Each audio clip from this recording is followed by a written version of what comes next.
This life is a daydream. Our time is a precious thing.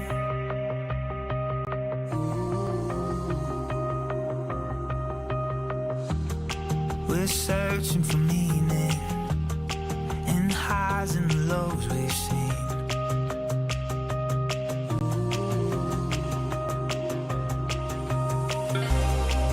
When all is said and done, standing on the bright side, can't believe how far we've come. We've only just begun. See the world through new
a sure thing. This way you heard it first. I got the tide on my arrivals like a tidal wave. Best stay on high alert. I'm a champion. I'm a champion. I earn my way. I deserve the name of a champion. Hear my anthem. This is our champions I made.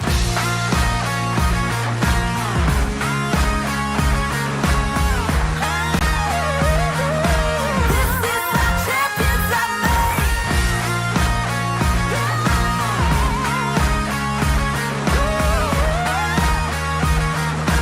This is our champions I made. All the way, all the way, all the way up. All the way, all the way up. Best of the best, cause I'm sitting on top.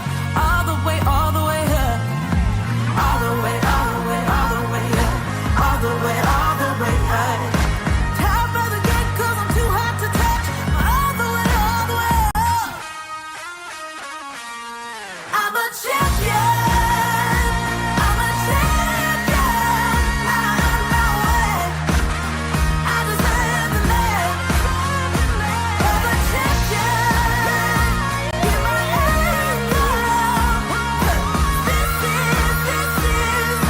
This is our champions I made.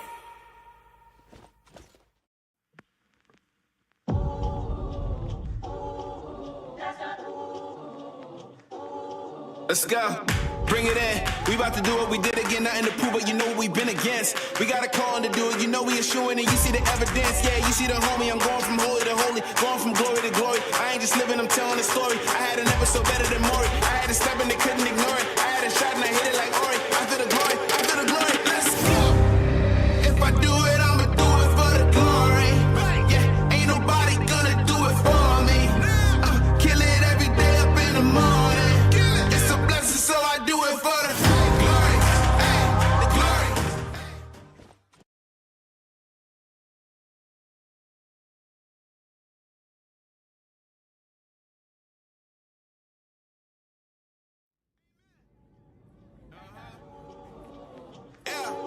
Hey, if I do it, then I'm doing it to death. Oh yeah, I'm influencing the ones that do it best. Oh yeah, start a movement with the crew. You got a few, we got a slew. We tryna do what they said that we couldn't do. Oh yeah, I ain't living with regrets. Ain't no limits, ain't no rest. Yeah, want money, power, respect. I want more, I wanna be blessed. We want the legacy. We got the hope and we bring in the remedy. Working it steadily. We want the glory. We want the blessing. If I do it, I'ma do it for the glory. Yeah, ain't nobody gonna do it for me. Kill it every day up in the morning. It's a blessing, so I do it for the glory. Hey, the glory. Hey, the glory. Hey, you know I do it for the glory. Hey, the glory. Hey, hey, when I do it, yeah, I do it for the glory. For the real, I know how they used to feel. Now I'm here up in the field.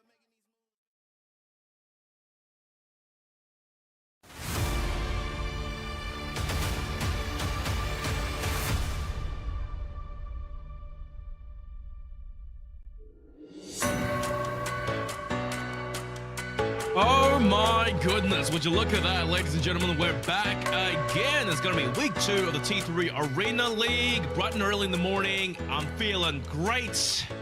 Last week we saw some pretty nutty matches, I'm not going to lie, across the arena. Good teams really showing up and giving it their best. Some teams dropping out, some teams simply just a different caliber, and as a result they got eliminated. But then again, they're not out. Guys, welcome. I'm Digital Cast. With me today, King Immortal, and of course my best buddy, Smash Shouts. King, how you doing today? I'm doing fantastic, man. Here in Southern California, it's so hot right now, so it's a good day. I'm feeling it. I'm ready to go. How about you, Ben?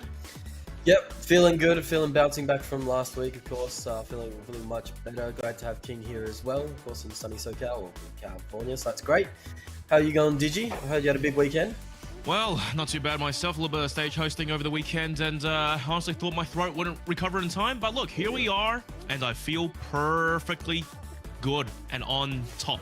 just for today's games, which from what I understand, actually had some pretty decent ones. But just before we get into the nitty-gritty of today, let's have a recap about last week's games. King, I'm sure you were watching what happened last week, and we had some standout teams. And the one most memorable to me, especially on day one, was Exclusive Argon taking home that dub, and they're the first team to qualify. What did you think of that day?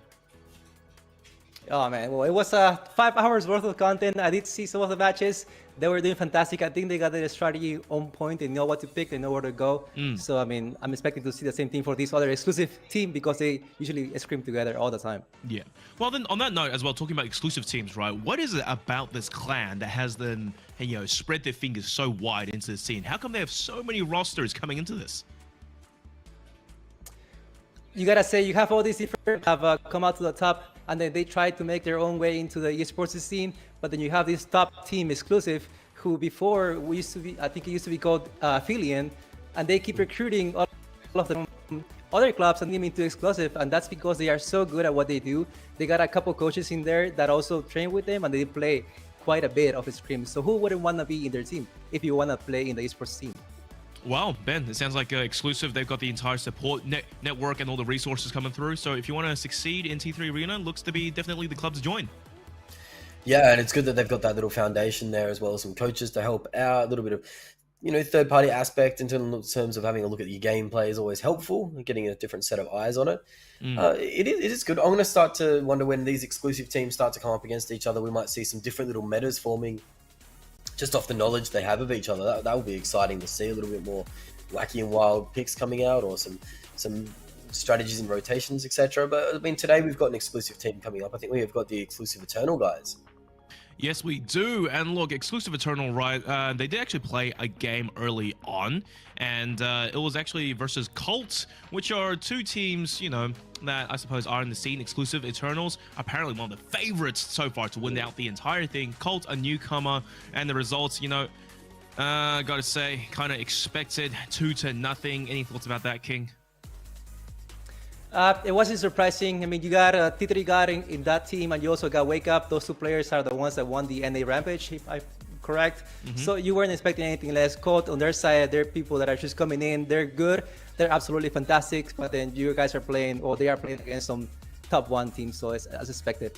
Well, it does seem like at the end of the day, simply just experience different caliber of players, and of course, world tier players in your club, and you're bound for great success. Now, guys, let's have a quick chat about how this whole thing works, the T3 Arena League, because if you're a new viewer coming into week 2, you might not know exactly what's going on. So, qualifiers, that's where we're in currently right now. It's the phase 1, and there's 4 groups. This is going to be Group C for today. 16 teams invited, and 4 winners will advance to the finals. So amongst all the teams, only 1 shall make it through every single day across, last week and this week, over the weekends. And then phase 2 is going to be the wild cards, 32 team open registration. Any teams that may have gotten eliminated in phase 1, they're more than welcome to join us in phase 2. And of course, only 4 will make it through to the finals. Now, finals phase 3. 4 and 4, that equals 8 phase 1 and phase 2 winners. They'll have to duke it out to win, everything. Glory, guts, and all of it. 1 league champion going through, and they take home, whatever prizes there will be. But it's all about the glory, and it's all about the clout to, start things off in the first, I would say, T3 Arena League, King. Yes, though, this is definitely one of the teams here, especially exclusive Eternal that are going to the top. So I'm looking forward to see them play. Oh, for sure. And Ben as well, last week we kind of touched on this format. It is rather cutthroat, but you got to do what you got to do. And we saw some really good teams living up to their promises for the most part. Really, maybe bat out towards the end. They didn't have the stamina to quite go on. And some of them, maybe his mental game just completely went off tilt, and that's it.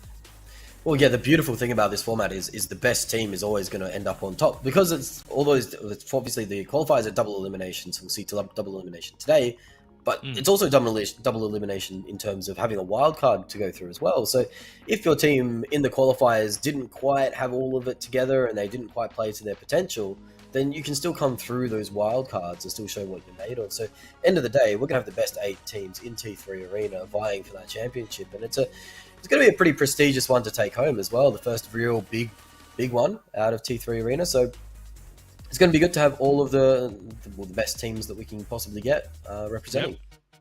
Indeed. And, I got to say, thus far as well, one thing to talk about is that amongst maybe quite a few of these teams, I predict going into the finals phase 3, a decent amount you'll see exclusive in their name tag. So, seems like a little bit of a, inter-family, inter-club kind of a, battle going on. So at least amongst them, they can finally figure out who are the top dogs or who deserves the most respect going on in their own club. And speaking of which, King, let's talk about one of the biggest teams for today, probably which all of the viewers are here to watch, exclusive Eternal. So you talked about Wake Up and heard with his teammates Rinks, KD, and T3 God as well. Tell me a bit more about them. I gotta say, T3 God is the one who usually is the one who goes to the defensive if he needs to, so he'll play Javali for his team due to the fact that Wake Up is a very aggressive player. He's a flanker. He usually goes with Johnny Jet all the time, and we got the KD also going with this KD usually, or I believe he's Hunter, so these both DPS and both flank. You gotta have a tank. So T3 God also usually takes a role, as well as I believe a little bit of a coach on the side. If not that, then he'll go for Hua Ling if I didn't mention that already. So he's like the main brain, I think, in this team. So we'll be expecting some background from that, specifically how they won the NA Rampages, because I think the communication is very on point. Yeah, indeed. And also, on that note as well, Ben, right, we saw a lot of these metas kind of develop, and at least be put on the front and center big stage last week. And for the most part, it wasn't too much defensive. We saw some tanks here and there, but for the most part, especially when we got to the payload maps, it was a lot of, you had your rubies, and it was a lot of just flanking aggro play styles. Do you think maybe that'll change today, or we're going to see more of the same kind of thing going on? Well, we've got a week. We've had a week now worth of breaks. So I mean, these teams that are playing in the C and D group have had that opportunity to kind of suss things out and see what metas have been forming, and even if they can find some counter measures to those things as well. So it is a case of, I think it will be pretty much the same. I think we'll be in for a lot of Hua Ling, a lot of Skadi as well. I mean, we had some Hunter. So the DPS was kind of where the flavor varied. When they did play those tankier lineups, it was just Jabali, it was just Ruby coming out mainly. So yeah. Ruby payload looks so strong. Jabali, very hit or miss. Yeah, sometimes. So on that note as well, so King, today from these teams, are you expecting us to see basically what we saw previously for, the other teams in the exclusive banner? Because the playstyle amongst the exclusive boys hasn't really changed up too much. You always have your really god tier flankers, you have your really insane maybe hunters, Skadis and whatnot, and it's always just one tank. We haven't really seen much variation amongst themselves, but can there be any variation? So here's the thing, right? So when you're playing this game and you wanna win, you wanna usually go into the game with, I don't know, say machine guns instead of a pistol. So you wouldn't want to pick a character that is weak to participate against other players. However, for this team, T3 God, this one player usually goes with Vincent, which is a pay to obtain character. So maybe we'll be seeing him, and this character is very weak. However, he'll kill a tank without issues if he can get to him. If he can get to them, I guess that'll be the question of the day. Easier said than done. We saw quite a few of those theories last week. Most of the part that didn't work out, and of course the better man always won with the pretty stock standard strategy like we talked about, tank and basically 2 DPS or even 3 plus flanker, whatnot, Hua Ling always present. Well, regardless, and anywho, to rattle more on about the top 10 as well, exclusive Eternal. I hear that also in the roster today, we're going to be seeing a little bit of a change up compared to what they were previously. Because you did say early on today that this is a team that won the first Rampage tournament, I believe, but that was a completely different roster. Half the team is gone now. Do you think that will affect them today? It's possible. I believe that when they play their scrims, they usually switch it up a little bit. They don't always play with the same characters or even the same people. So I definitely don't think that's going to be an issue for them, just because they're so tight in their group. You're so tight in their group. All right. Okay. So seems to be a team with a lot of variation and a lot of flexing abilities up their sleeves. And Ben, I gotta say, from what we know in these types of games, having that kind of flexibility amongst every single player, that can also make or break a difference. Yeah, you can see the teams that kind of get pigeonholed into relying on one hero, especially. Were punished basically in our first 2 groups. With the ban system, especially in play now, those bans, those less versatile teams were getting kind of targeted with that. I think that, yeah, as you mentioned, the exclusive club, they seem like they all play together a lot. They're obviously very active, so subbing out players here and there. They're not going to have too many issues with that. Obviously, they know each other very well, so they've all played with each other, probably matchmaking, pugs, and all that. So the fact that they've changed roster must mean that they think that this one is going to be the best one to win it, or it's working better with these players. So, yeah, I think that I'm excited to see how it works out. They've got big shoes to fill. Well, big shoes to fill, guys. Finally, let's check out the brackets for today as well. Because as you guys know, previously some of the game days went on for a very long time, and some of the teams got tired, whatnot. So we had 2 teams play the games early on before we get into the nitty-gritty towards the later stages of today. Exclusive Eternal 2-0 Colts, and also Latin Kings with the forfeit versus Reyes Latinos. That's pretty upsetting to see. But King, any comments on the 2 teams down there? I want to say that it is hard sometimes to get on the game due to their being a little bit on the working side. So maybe their working schedule was not, the timing was not good. But I was so excited to see this match though, because those 2 teams are coming from the same club. The Reyes Latinos is the same thing in English, is Latin Kings. So I was really hoping for that game. But hopefully we'll see them later if they do play. Hopefully will. So at least on that side, maybe some of these teams, they haven't shown us what they're capable of yet. So we could be in for a big surprise. Big theory, once again. I don't know if it'll ring true, though. But I think the game we'll be focusing on now, I believe, will be the lower bracket semi-final. Oh, goodness gracious me. Series is activated. Colt versus Latin Kings. Now, King, we did see Colt go down 2-0 fashion to Exclusive Eternal, the crowd favorites. But the Latin Kings, you reckon these guys are going to be on the same tier? Or maybe they're going to be a cut above? The thing is that they had almost gotten into the final of the LAVEP Esports NA Pro League that just happened recently, about a month ago. And they, due to timing issues, they had to forfeit as well, just like right now, unfortunately. But they are so good. They got a player called Nagy, who is one of the, I want to say, a really good Aleta player. And then you have his brother, which is so good. There's also they're playing together in the same room, most likely. So those 2 are going to give a good match to Exclusive for sure. And you got Waldo, the other player that will also be showing up, hopefully. He's usually the one that's from the back kind of messing up everyone with either a Hunter or a Urex. So they are definitely up there and are going to give a good show, especially in the escort, I believe. Well, I certainly do hope so. Hopefully we do see some of these teams eventually at some point. And speaking of C, let's just actually check out the initial match 1 replays, Exclusive Eternal and versus Colts. Just check out exactly what happened, because from what I know, it was pretty fast and a bit one-sided as well. Eventually. Okay, I'll take it back. So it turns out, production, they're screaming right here. Hang on, we gotta, go to a break real soon because the reels ain't ready yet. Guys, I thought you were recording. Someone forgot to hit that GeForce record button. Well, guys, regardless, we'll figure out which roster, which teams are gonna be playing up soon, because unfortunately, like King was saying, we did have a forfeit coming out from the Latin Kings, inability to field the roster. It is what it is. Maybe it's working hours, but don't go away just yet. We will soon get our first matchup of Week 2, Group C, underway. See you guys soon.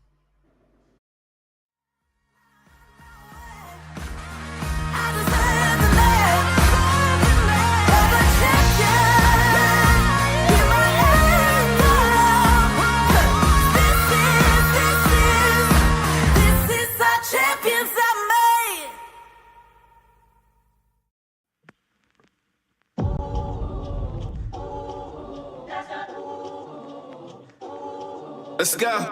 Bring it in. We about to do what we did again. Nothing to prove, but you know what we've been against. We got a calling to do it. You know we assuring it. You see the evidence. Yeah, you see the homie. I'm going from holy to holy. Going from glory to glory. I ain't just living, I'm telling the story. I had an episode better than Maury. I had to step and they couldn't ignore it. I had a shot and I hit it like Ori. I'm to the glory. I'm to the glory. Let's go. If I do it, I'ma do it for the glory. Yeah, ain't nobody gonna do it for me. Kill it every day up in the morning. It's a blessing, so I do it for the glory. Hey, the glory. Hey, the glory. Hey, you know I do it for the glory. Hey, the glory. Hey, hey. When I do it, yeah, I do it for the glory. Amen. Yeah. Hey, if I do it, then I'm doing it to death. Oh yeah, I'm influencing the ones that do it best. Oh yeah, started moving with the crew. You got a few, we got a slew. We trying to do what they said that we couldn't do. Oh yeah, I ain't living with regrets. Ain't no limits, ain't no rest. They want money, power, respect. I want more, I wanna be blessed. We want the remedy. Working it steadily. We want the glory. We want the glory. If I do it, I'ma do it for the glory. Yeah, ain't nobody gonna do it for me. Kill it every day up in the morning. It's a blessing, so I do it for the glory. Ay, the glory. Ay, the glory. Ay, you know I do it for the glory. Ay, the glory. Ay, ay, when I do it, yeah, I do it for the glory. For the real, I know how they used to feel. Now I'm here up in the field, making these moves, making these deals. I make something out of nothing. I ain't bluffing, no discussion. Look at the numbers, I've been hustling. Little rough around the edges, still I made it though. Still I just been laying low. Man, I just feel grateful though. I know where I come from, man, I ain't alone. Yeah, and I feel so blessed, too blessed to be stressed. And I'm with the day unos, they don't ride to the death. We got the legacy, we got the hope, and we bring in the remedy. Working it steadily. We want the glory, we want the glory. If I do it, I'ma do it for the glory. Yeah, ain't nobody gonna do it for me. Kill it every day up in the morning. It's a blessing, so I do it for the glory. Ay, the glory. Ay, the glory. Ay, you know I do it for the glory. Ay, the glory. Ay, ay, when I do it, yeah, I do it for the glory.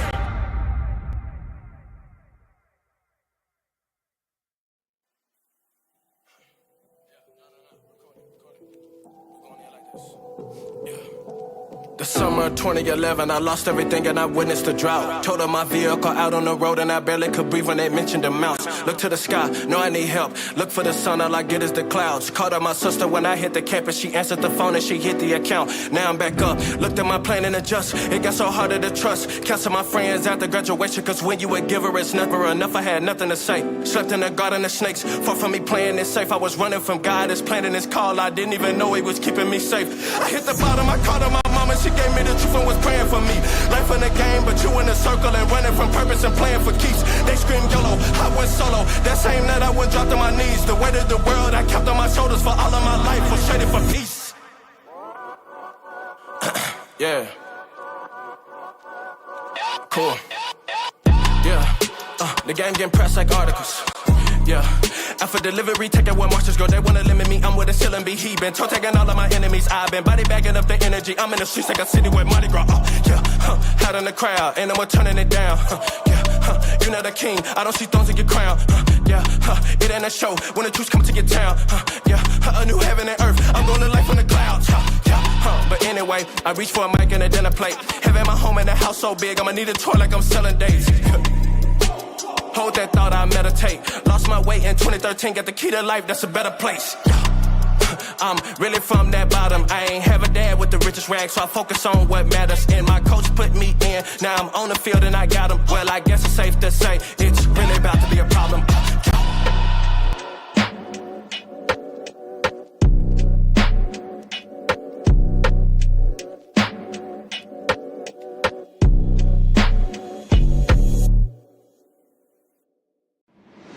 Hello, it's me again, I'm a fellow, and I'm calm and I'm mellow, but push me, you get jello. I go strings like a cello, but I ain't reading Othello.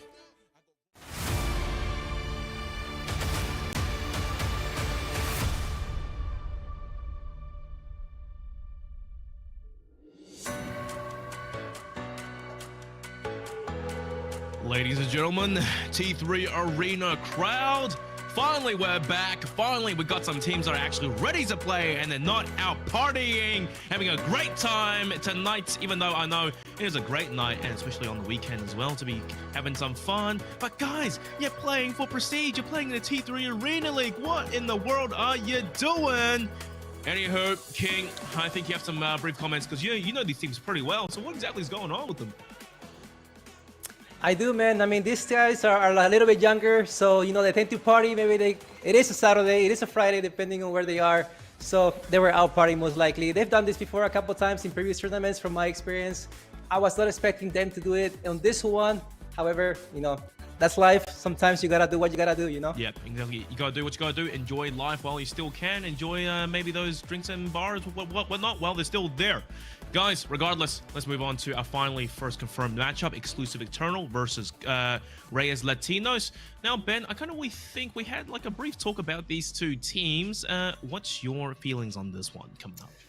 Well, it should be a tight one. I think these two probably the best two teams. Correct me if I'm wrong, King. The correct best two teams in this group.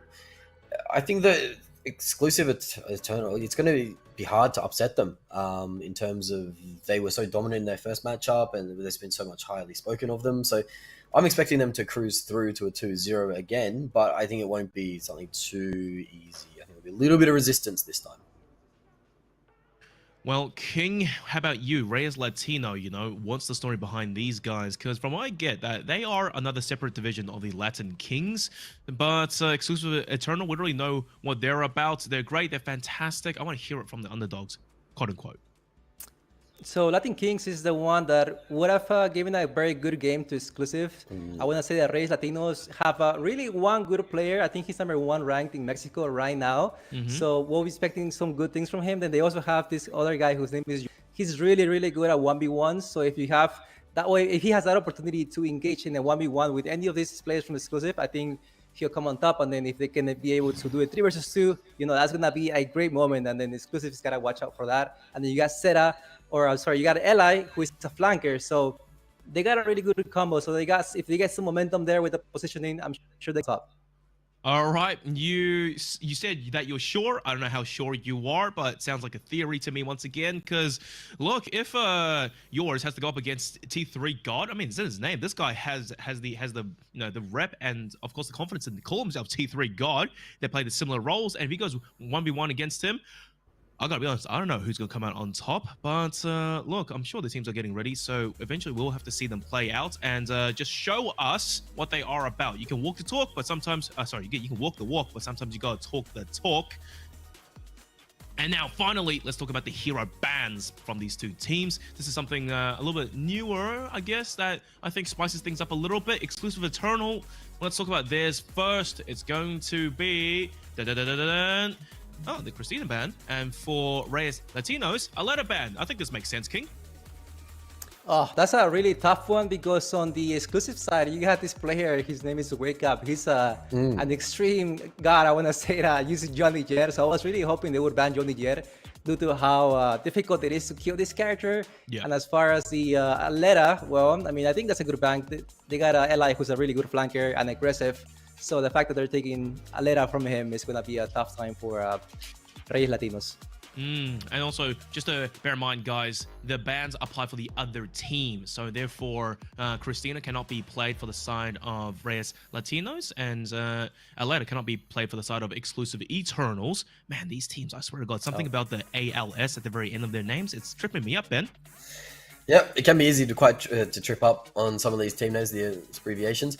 Talk us through this Christina ban, King. Is it targeted specifically against someone on Reyes Latinos because we haven't seen a Christina ban so far in any of the other groups? So is it a bit of a throwaway ban? I'm not too sure about it. I'm not reading it very well.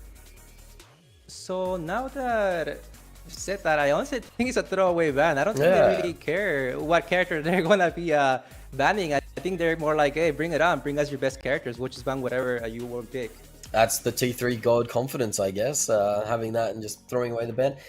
Would you say that there's anything... Obviously, Reyes Latinos banning the Aleta, it seems like a smooth move. You mentioned the Johnny Jet could be another one that they look to target out if things aren't going too well. What about the side of Exclusive Eternals? If they didn't ban Christina, what would you recommend they ban? Or what should be something that they might need to ban in the future versus this team? I mean, it's going to be 100% a flank. I mean, you got to ban those flankers. There's no way you can have them because they can take out a full team even though they're weak, but they're really strong if they are at good hands. Yeah, we certainly saw that with some of the Aleta play last weekend. Yep, pretty much. Aleta, I think as well, I was thinking over the weekend that especially at this high level of play, especially amongst really good teams, when you do get onto the second stage of the format, which is going to be the Payload escort maps, right? Towards the very end there, we see a lot of overtimes, we see a lot of hot contestations. I really do think maybe having an Aleta is crucial on those maps, just to simply be able to touch the point, buy some time for the rotations to come through. We didn't quite see that for some of the teams, and as a result, as soon as the score line, the percentages got a little bit too close, close. One team simply just fell by the wayside. So could be something to bear in mind for going forward. And now finally our first control map in the best of 3 control series coming up. This is going to be Arctic Express. Pretty small, pretty brawly, and I think we see a lot of highlight clips on this map as well as the seconds soon. But Ben, do we be looking forward towards the same thing probably? Yeah, I mean, Control is always kind of highlight material just because there's so many brawls. It's very even. You can see the map is perfectly symmetrical. So it does lead to those even fights, especially on the rollouts when there's no ultimates available. So it's all about the mechanics. We've seen some incredible Skadi plays on this map. Hopefully we get to see some Skadi in this matchup as well. It looks like Johnny Jet on Wake Up, though. It's going to be the name of the game now. That's going to be the one to watch from all accounts. Is that right, King? Johnny Jet, Wake Up, match made in heaven? Yeah, this is exactly as I kind of expected. You got the Hua Ling, Johnny Jet, and the Skitty. I mean, that's their characters. If you don't ban any of them, well, they're going to be playing at their best. Well, and also to talk about the other side as well, exclusive, Reyes Latino, I believe. That's going to be quite the interesting lineup as well. Not quite what I expected, and right off the bat, Exclusive Eternals, they seem to have the much better, much stronger and faster picks. I really like the Hualing pick on T3 God, but yours on Skadi, Eli on the Shell, and Zeta on Hunter. I mean, Hunter, there's the straight counter to Johnny Jet in theory, but I guess time will tell if we can figure out how this plays. Wake Up.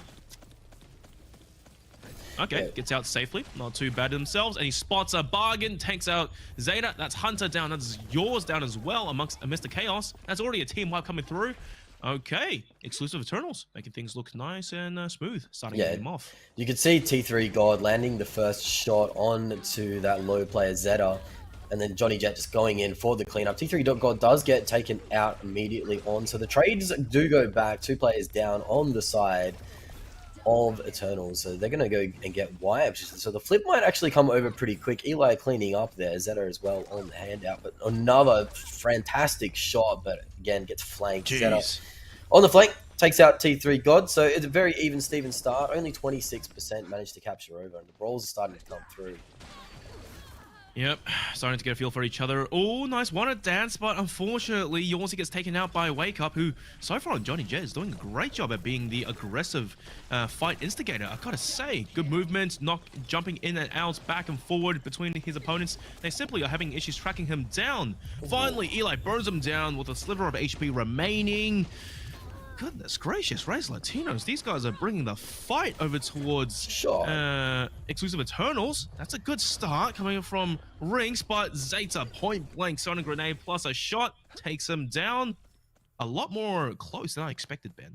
Yeah, they do manage to flip the cap back, so 28 to 36% now. And we see it Wake Up playing a little bit of a different style of Johnny Jet. You can see him taking these brawls off the site, off the point.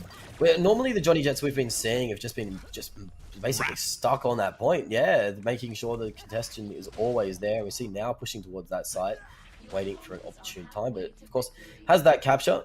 So it's going to want to keep it contested as much as possible. That, and also I think on these small maps as well, Control, having Skadi and Johnny Jet, maybe even a letter, just the movement tech makes a huge difference. You can just simply get off the point, get onto a balcony and one of the sideline areas. For the most part, Jules going rather one-sidedly, and yours, you said his name earlier on, yet to be on the board. Still best friends with Owen. Maybe soon we're going to see a 007, but the guy's just not having a great time. Rings, right-hand peek. Yours had no clue where to even look. What was the backup from his teammates? Zeta has the sonar grenades. No util to start the engagement. Here comes Eli in the 1v2. And Wake Up. My goodness. This Johnny Jet, I tell you, he's jetting away with all the kills. It certainly is. You can see the positioning from the side of Exclusive Eternals. As soon as they get capture of the point, they're all set up into crossfires, into areas. So then there's got perfect scouting of knowing where people are coming from. And Wake Up on the Johnny Jet is just ready to pounce on whoever gets tagged down low. There was signs of life, breaths of air into the side of the Reyes Latinos, but at the same time, Exclusive Eternals, once they got that point, they locked it down, they captured it, and it was a bit too easy to convert that out to that 100.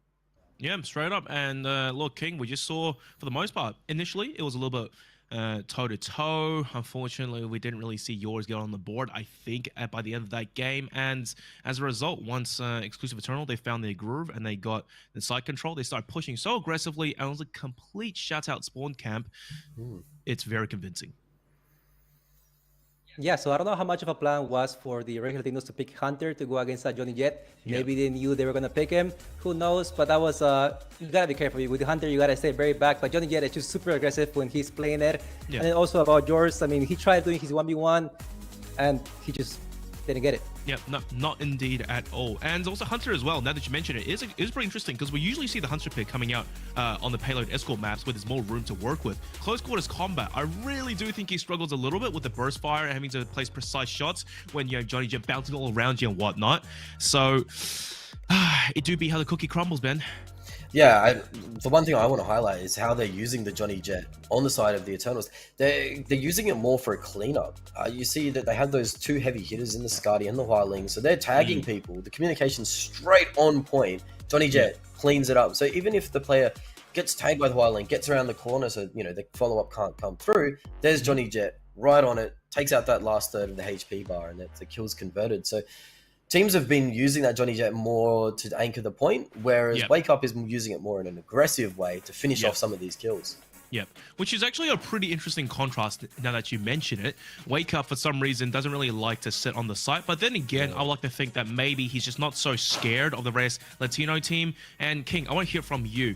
Do you think this is probably how Johnny Jet should be played compared to what we've seen previously from even the exclusive teams? Simply just the camp on the point, make sure no one can contest. Well, here's the thing, right? When you play Johnny Jet, you gotta make sure that you know what your opponent is. If you want to be that aggressive. In this case, T3 has Hua Ling. He's able to see where the players are. If Johnny Jet didn't know that, I think it would be a hard thing to do, like he's doing it right now. Well, I guess you called it, Ben. Good communications. They know exactly what's going on. And Exclusive Eternals looking to maybe make the best of 3 control series a quick 2-0 fashion to give them 1 up in the best of 3 series. But bear in mind, it is double Elam. It's not the end of the world just yet. On the flip side, though, let's talk about map 2, Elephant Astana in this format. Slightly bigger, slightly more room to work with, more open space compared to Arctic Express. Maybe this time, King, can we actually see Reyes Latinos maybe work out a better game plan? I mean, they still gotta be super aggressive. I'm most likely gonna think that the T3 and then their players are gonna pick the same exact characters. They're not gonna switch because it works for them. It is the best. They're just gonna try to take the room probably. That's kinda enclosed and then even forget us one the open space, and that's how they're gonna win the whole match without any issues. But we'll see. We'll see. Well, Ben, what's your take on this one? Because Elephant Astana, across the weekend, we've seen a lot of plays around the pillar and, of course, the 5K room. Yeah, we have. And that's, again, we've seen Johnny Jets just standing on the point contesting forever and a day. It's been impossible to remove them off as they're juking, driving around that pillar. I think that we're going to see Exclusive Eternals. They look very disciplined, and the communication straight off the first rollout, you can see that they're built different in that communication. They're talking to each other a lot, and I think they're going to be going through this whole qualifier business as usual, just nailing team after team after team, being very disciplined with it. It looks like they're here to play and play very quickly. That doesn't seem to be the case, and look, I don't really know what Reyes Latinos they can actually bring to the table at this point, because Exclusive Eternals, man, I'm feeling really biased towards them, not only just from the fact that they are the favorites to win the entire tournament, but simply just from what we saw on map 1. They have a game plan, and it worked out almost too easily for them. Oh, boy. Oh, hang on, guys. So I was wondering what's going on. I thought we were meant to be going back to map 2. That's not happening because it seems to be one of the players, they chose the wrong game mode. Arctic Express Extended and not normal. Oh my goodness, guys. I thought these players wanted to get this over and done with. Second go party. This isn't what I was expecting, King. It happens to the best of us, man. I've done it myself while we were playing some games on the stream, so. Well, fat fingers, butterfingers, it happens all the time. So, looks like we will be getting a replay of map 1, Arctic Express, and thankfully, Reyes Latinos, they'll get a second try at things, which I think at this rate, they might actually need. Now, the game plan looks to be exactly the same thing coming through. No one's capped just yet, and already Rinks 1 up on the scoreboard. Zeta found himself a nasty free ones too. That's his second, and it's just messy everywhere on site. Finally, here's the cap, and it's Reyes Latinos on the back foot, Ben. Yeah, it does seem that way. But Oh my god. warm-up game. So hopefully Reyes Latinos are ready to go now, and they're going to put up a little bit more of a fight. It looks like to start off with, we did see a little bit more of a fight, but now the point flipping over to the Eternal side. We see some shots coming out here. Hunter gets a tag on to Wake Up, but Wake Up manages to juke a jive around that corner and get away. Rinks are going very low. Will get dropped out of the lobby. But the follow-up was there. Eli actually gets that 2v1, it looks like. So that's going to be a good start for the side of Reyes to turn this around and get that cap. And they managed to do it as well. So back bidding a bit of fight in here from the Reyes Latinos. Wake Up hasn't had the same success at the start of this round. Not yet, not yet. And T3 God, he was the only one managing to put up any form of aggression. But maybe with the reset as well, this gives Reyes Latinos a better game plan and just a better idea of the aggression from Johnny Jet. They are looking to counter to start things off at the very least. But Rinks, with the shutdown, here comes Zeta. And Wake Up with the backstab once again. The cap from Exclusive Eternals. They've got the site right back. And I hope this isn't deja vu, Ben. No, Exclusive Eternals, they're using a very spread out strategy looking for these 1v1s. You see the Highling on T3 God kind of taking this sort of flank and nailing down this area, dropping very low though. There is a pack around these. No, it does get taken out, eventually chased down by Zeta. But they're not using the Apes Together Strong strategy. They're actually just divide and conquer. And so far it's been working just on their individual prowess. As Zeta gets knocked down, it looks like Rinks is here to play. Oh man. Point cleaned out, 52% on the board. So it's going to be hard for the side of Reyes Latinos to get back into this one as Zeta is about to walk into some headshots, you'd imagine. Oh, manages to escape. Well, there's the setup again coming up from Exclusive Eternals. They have the crossfires sorted. Everyone spread across the map. And able to get the strong coming up from Reyes Latinos. I don't know how well this will work. Good sonar grenade. It's going to force Rinks into the unfavorable duel. Zeta with the shutdown. T3 God claps right back with an ulti. Here comes Wake Up. How much time can you buy? Not much. He's going to escape to safety, but they do have a decent amount of headroom to work with. I take it right back. He's back instantly. Yours gets decimated. Went back to where we started. Yeah, Wake Up on the cleanup. Wins that 1v1 versus yours. Eli now onto the point alone though. Gonna get taken out very, very quickly. Mistiming that one a little bit. As 96% ticks out. I'm not sure they're gonna be able to get a touch to keep this one alive. It's gonna be a very, very similar story of 100% to 28. I think that was almost the exact same scoreline we had in the first playthrough of this. Yeah, 100% 26 maybe. So nothing changed overall. And for the most part, the game plan was exactly the same, but I think at the end of the day, King, what made the difference was simply Exclusive Eternal. It's that crossfire. Everyone joins the battle, and you're shaking your head, man. You don't look too happy about that result. Yeah, man. I mean, you got Exclusive in their lanes. They got good communication. They're pre-firing. I mean, they got really good characters. You gotta have it. You have Reyes Latinos, they were trying to flank, go together through their own lanes as well, but it's just what it is. Yeah, happens to be exactly like that. And also we saw, towards the later stages of that map as well, Eli, he just went in solo by himself into, 2-3 players of Exclusive Eternals. He gets completely melted, and his teammates are still hanging back like, oh, wait, guys, I thought we were meant to be pushing together. What's the story here, Ben? Well, it's the communication difference, I guess. Eli probably just misread the situation a little bit. 90% on the point. You can wait a little bit. You don't need to get too antsy to touch. Of course, it's not going to trigger the overtime 90. So maybe they just wanted to get that one out of the way, over and done, nice and quick. On to the next one. Of course, you mentioned the picks, the 3 DPS coming out from the side of Exclusive Eternals. Is it possible? I mean, obviously, Jabali on control can be very, very hit or miss, but trying to mitigate some of that damage, knowing that these players are so sharp, some of these shield characters, could they be of use against Exclusive Eternals, just trying to mitigate that damage? Possibly for Payload Escort, I want to say that they would go, but in control games, I mean, unless you're playing with really, really good players, which might happen, we'll see in Group 4, I don't think they'll be using Javali or any defense characters, at least here. Yeah, it's got to be rough in it because we did see Wake Up as well. I think he's a really standout player to watch. Not even T3 God. None of those guys really have that wow factor, the X factor to me. It was mostly, for the most part, just Wake Up on Johnny Jet. You talked about him earlier, King, that this guy, he's obviously very versed in the character, and we saw that. His movements, right, it's good enough, and he always finds the right pacing to get in and off site and just catch the pacing of the enemies off guard. They think they have the site, and they think that maybe Exclusive Eternals, they're going to regroup and come back together, but no, here comes Wake Up again inside his own invisibility puddles, and then he starts chipping away at your health, and before you know it, you get backstabbed from 3 separate angles, and I think he has a pretty good read on the game, and this should be setting a precedent going forward, Ben.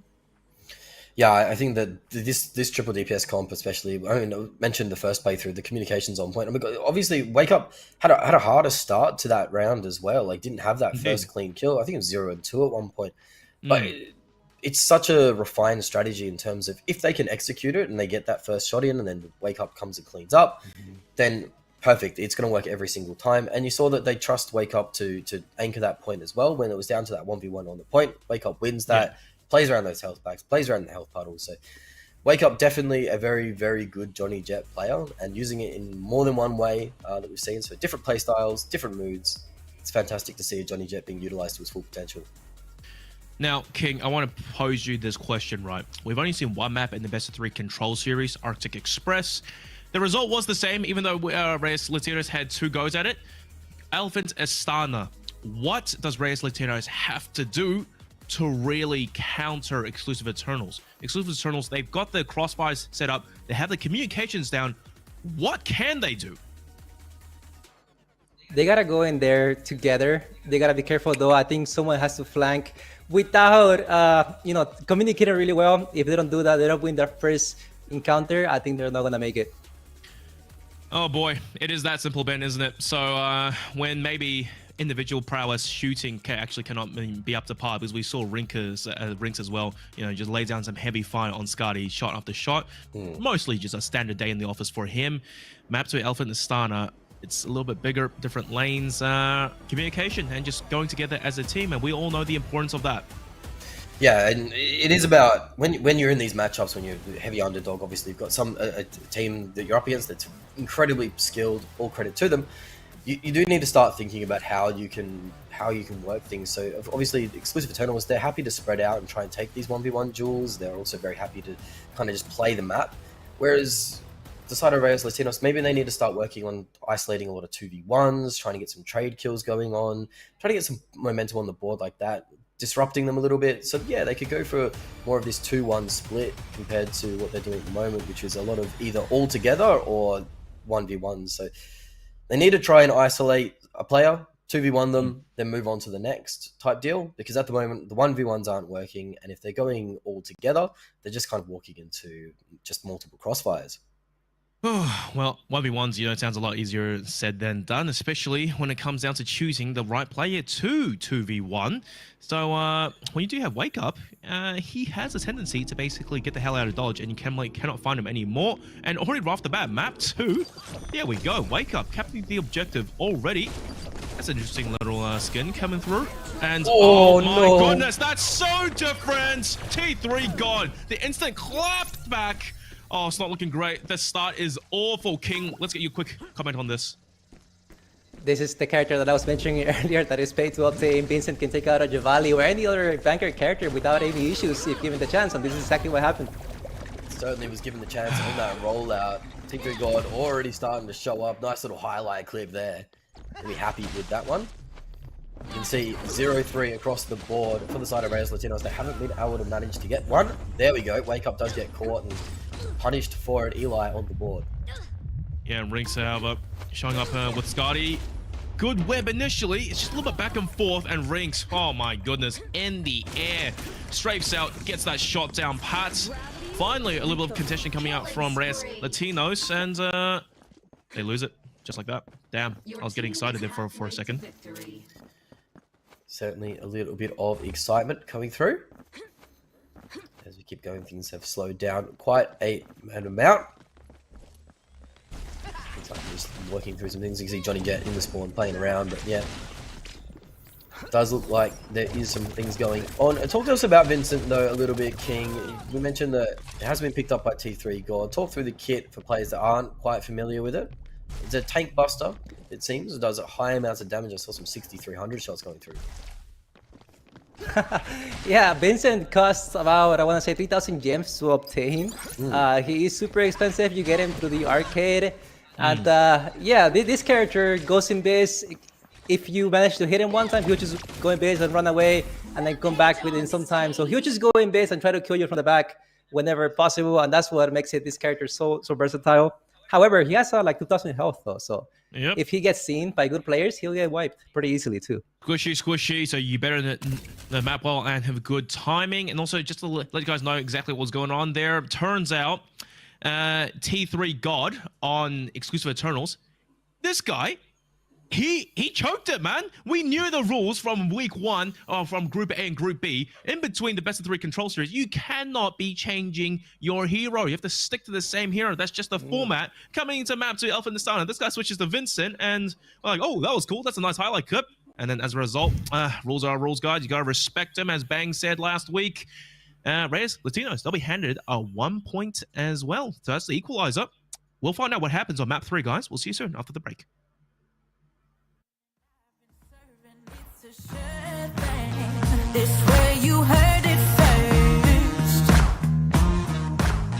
I got the tide on my arrivals like a tidal wave. Best stay on high alert.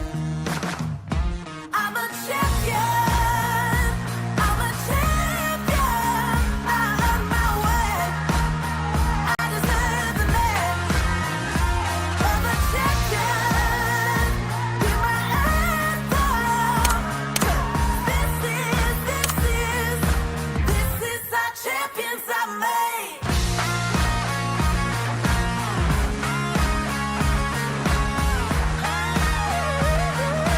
This is our champions I made.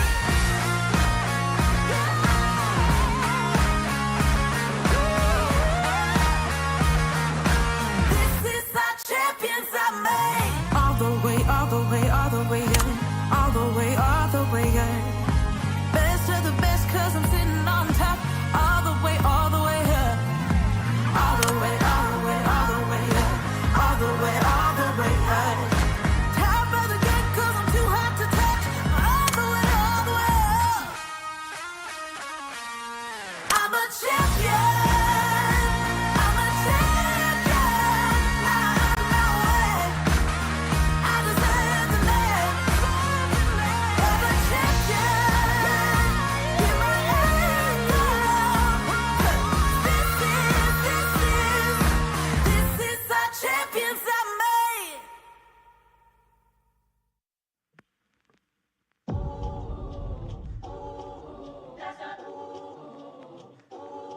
Let's go.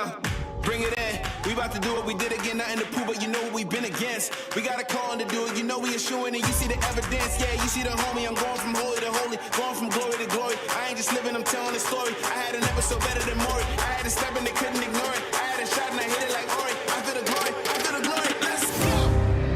If I do it, I'ma do it for the glory. Yeah, ain't nobody gonna do it for me.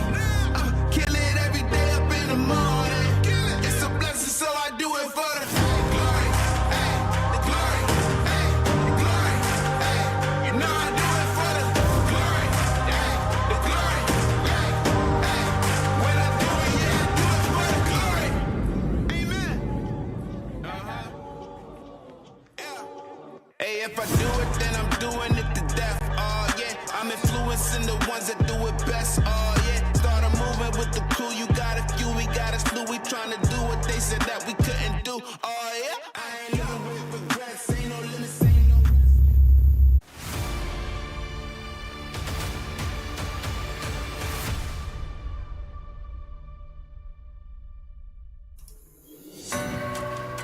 Ladies and gentlemen, T3 Arena League here. It's digital. You're hearing in your ears. Finally, I think we got to the root of the issue. Turns out, exclusive to Eternals, I think T3 God, he wanted a handicap. He didn't want this series to be over that quickly. That's why he threw and he chose Vincent. He wants it to go to map 3. He wants it to be Emmental King. Do you think they're going to put on a show for us? I hope they do put on a show, maybe make the games a little bit longer by not capping the zone. They've done that in the past in one of our tournaments, in multiple tournaments actually. So, yeah, I think so. It is possible.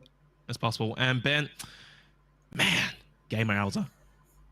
Real game morales. But so you're talking, they're not capping the control point. They just move on to the spawn doors and start camping it out. I mean, it's BM in its finest. I do appreciate and respect a bit of BM, but at the same time, I'm not really seeing that here. Actually, they're very aggressive, already starting up. T3 got right in the face, but Eli is not taking anything. As we see, Wake Up trying to finish off that kill onto yours, but does get punished themselves. So now it is just Rinks in a 2v1 situation. Was trying to capture that point, and now just juking around, driving around that big barrel. Shots are good though, shots are good. He found the heal as well. My goodness, threading the needle. Zeta, one to the dome. And that's basically the override. Exclusive Eternals, they should be bringing right back, but seems like Rinks, he's going to take his time. Maybe King actually did call it, that they wanted to just extend the game a little bit. But yeah, guys, it is going to be map 3 after all. Exclusive Eternals, they threw that map 2. Mad chaos across the board. Nice ulti. It catches 2 of them from T3 God. No kills coming through, but it forces them back, and this is a very big map. It is a Hualing. That ultimate can be either the best thing in the world or just pushing the enemies to safety a little bit, and ended up just pushing them to safety a little bit. 2 players on the point now, taking the objective. Rinks getting taken out, or Rinks getting taken out as well. So maybe we see a cap flip back here. Doors just looks like 1v1 versus Wake Up, not a place you want to be. The confidence on Wake Up is going to be there, and Yours does not know where he's getting shot from, as it is Wake Up on high. And then he's out now chasing Eli as well, but Eli's just forced to just retreat. Oh my goodness, an absolute high. This guy, I cannot believe that movement. That's the first time we've ever seen a Johnny Jet go up that high up. And you can see the dude was confused. Good teamwork again. The ultimate and the cleanup crew. Wake Up coming through. Clutch again. Johnny Jet, this aggro. I feel like we're seeing, you know, a completely different game at this point, Ben. Yeah, Wake Up is certainly the janitorial duty today. It's just been cleaning up these tags from the Hualing. You see the KD difference. T3 God probably a little bit salty, not getting those final blows in. I see Johnny Jet playing on the point once more upstairs and going in deep now. So he's going to be the side of Rinks just holding down the point. You imagine another Scardy frag goes through, but it's going to be Rinks versus Eli on the point. The 1v1. Rinks has all of the HP to play with. And 6-1 for Rinks. Is just playing the objective, playing the team game. Some victory shots.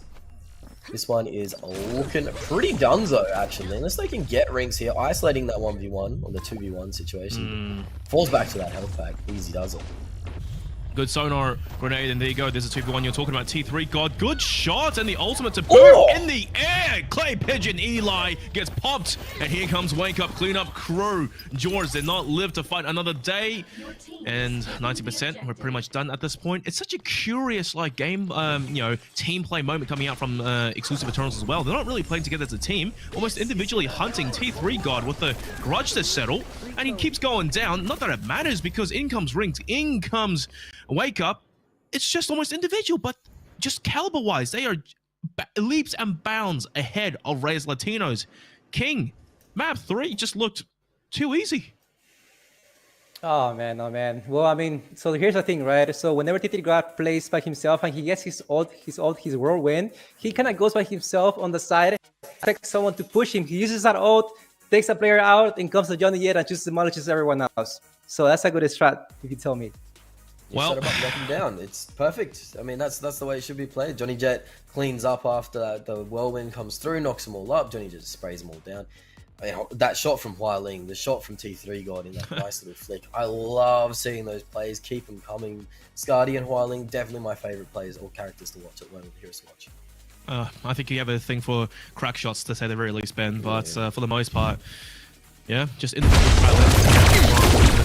Let's have a quick check out to see map 3, really. Look, Threading Needle, you know, Rinks, he's been a consistent fragger throughout the entire series. Whenever you leave him alone in 1v1 or even just team fights, this guy, he's going to be the majority, fragger. And also, Wake Up as well. Look at the movement from this lad. I can't believe it. It's the first time we've seen a Johnny Jet not only go this aggro, but almost this proactive and this different of a play style. He switches up his positioning so often. It's so unpredictable, and it's just the fact that Johnny Jet goes invisible as well. It's just a headache for Reyes Latinos to deal with. It's done, man. It's just that easy. And that's the best 3 control series, going 1-0 in the fashion of exclusive Eternal. Yes, map 2, they did have to concede 1 point to Reyes Latinos, but at the end of the day, did it change the result? Not really. So, will we be moving on to Payload Escort Extended? It's going to be Brower's Doc. King is... Okay, you want Reyes Latinos? Let's talk about strategy. Let's be optimistic here. What can they do, man? This is looking almost too dominant. So there used to be a meta back in the day. You would play a Chemist, you would play a Javali, and then maybe a Hunter or a Judex, and you would just stay on point and kind of wait for your opponents to come to you. So maybe if they want to go super defensive, they might go with that strategy. And then in that case, if they got a Hunter, they'll be able to take out the Johnny Jet if they do choose that one for exclusive. So I think maybe that's something that they'll try to go for. All right, maybe. Sounds like a good strategy. But Ben, this is going to be like the turtle shell strategy, staying on the payload versus perhaps multiple flankers, verticality as well, coming up from exclusive Eternals. Yeah, I mean, it's a pirate ship, essentially. You jump on the payload, you set everything up, and you just ride in that pirate ship to victory. It's a bold strategy. It has worked out before, but it is something you use in desperate times, desperate measures type of deal, type of situation. It works well if the turret hero is playing as well. Any sort of automated firing that you can protect. Sindri, yeah. Sindri would be pretty decent, but yeah, the highlight is the Johnny Jet, really. Wake Up it seems ahead of the game, cut above in terms of just understanding how to utilize Johnny Jet into the full potential. And we do see Wake Up move off Johnny Jet for the payload. Ruby. So, Ruby on the offense for the payload, it's really good. I mean, you see the shield just moving along with the cart, perfectly protected. And it just allows T3 God and Rinks to have all the space, all the protection in the world. So I imagine that it's going to be pretty difficult to stop here. We're going to need some hero play from Eli for sure. Oh, he gets webbed right off the bat. Rinks starting it off. Oh, he's already 3-0 on the board for crying out loud. This Scarty mid to long range engagements. He's almost unbeatable. Good one dance. Somehow it missed though. Oh. Yours gets the better of him. Actually, whose ulti was that? It was Rinks and he missed it. You love to see it, mate. They might have a chance of coming back into this, but the problem is T3 God and Wake Up, they're still been pushing the payload. 2 minutes 22, and it's about to hit the door. The shield's almost unbreakable. Where is the collapse? Where's the jump down from Reyes Latinos? Here it comes, just to hunt down Wake Up, and he's once again movement abilities. He gets ulted, and he gets not fried just yet. The dude's still alive. Rinks comes through with the backstab. It's team play, Ben. It's team play. Yeah, it certainly is, and you see that they can't really penetrate that shield. They need to go through it to try and get those kills, but once you're closing that gap without closing the gap with a letter or something like that, it just doesn't happen. And you see they just get picked off as they're trying to rush towards that payload. And 4 minutes 17 to capture the next point as Jaws does go down. It's a messy one as Wake Up is in charge of this cart, pushing it through, but not playing the payload princess role, just getting off cart, trying to get some frags as well. They're looking so strong and healthy, and this payload just moving through almost uncontested. Oh dear, dear, dear. Reyes Latinos, you guys need to start putting some big frags on the board. Zeta still 0-3 on Judix. Ulti on board. That's the Molly. Shots coming through. Eli gets sniped away. Yours is already dead before we can even counter 3. Zeta, last player standing to maybe stifle the push, but he's not going to favor his odds. He wants to wait for his team to regroup, and at this rate, Ben, it's a 1v1 versus Rinks as well. Right-hand picks on both sides. Want to dance. Rinks, he's going to go in for the kill. It's mad movement coming in from Zeta. Not going to save him, though. Rinks with the heal pot, and here comes back up as well. Gets the second onto yours. One player left. It's Eli again. Oh, it's just not working out. Reyes Latinos, they wait for the teammates to respawn to regroup, but as soon as they do, they get picked off almost instantly. Backstab, 7 kills back to back. Rinks is feeling one today, I tell you. Rinks is on a heater, gets the double dinger earlier on, and just comes in from the back, cleans it up. They do get off the payload for a little bit of trolling. We do a little bit of trolling around here. I don't want to push it in. They want to farm some stats. I mean, Rinks is at 10-1 at the moment. Make that 11 with an 8 streak. Doing a little bit of farming. KDs are always need to be high. You can see now some 1v1 duels will come through.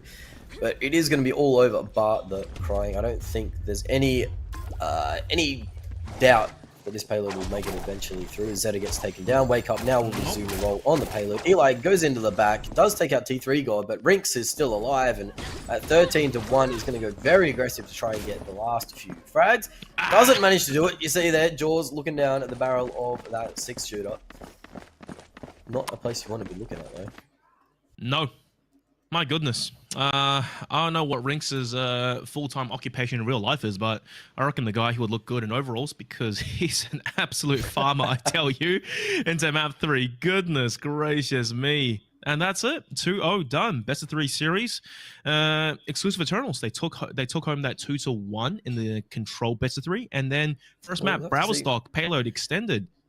Oh, sorry, it's not even just yet. That's true, I got a little bit too ahead of myself, guys. Oh my goodness, it's Payload extended. But look, Ben, it's looking really, really good. Oh, a new pick as well, coming from T3 God. Talk us through that one, King.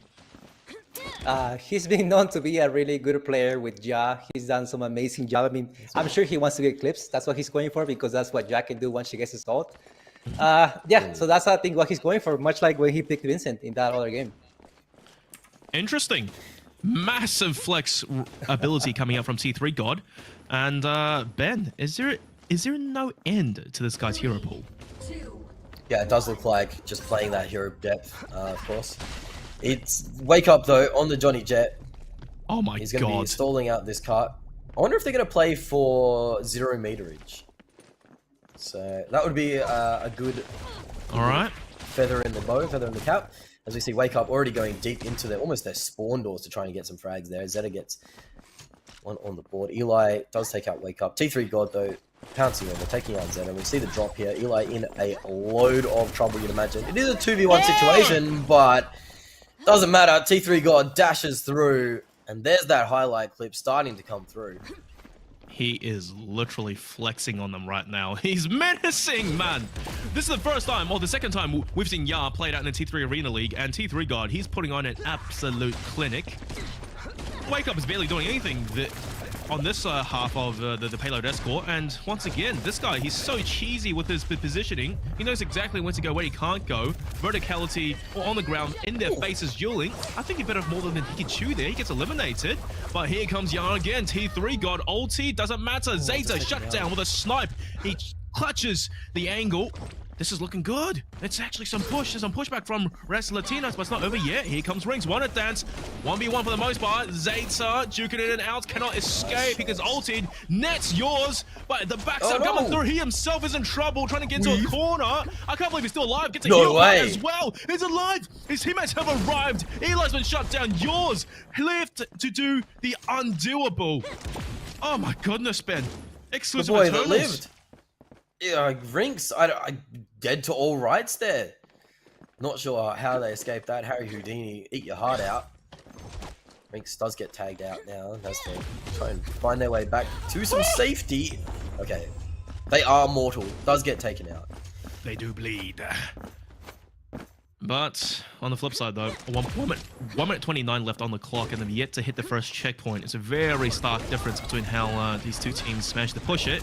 And with 3 minutes 41, that was for Exclusive Eternals. I don't actually know if they have time anymore at this point. Probably not. We'll get to see some highlights though. Get to see some clips. I think that's what the side of the Eternals are kind of favoring right now. That's kind of what they're playing this map out for. Oh, it's getting pushed back, I think. No. In the montages. Ah, Reyes, Latinos, lads, where's the group up? 1v1. Let's see it. Yours. Damn! Wanna dance, Rinks, easy shut down. He had no control over his movements. The second onto Zeta. It's just looking like a skeet shooting farm for him right now. Certainly is. See the payload pushing back, hitting it in reverse.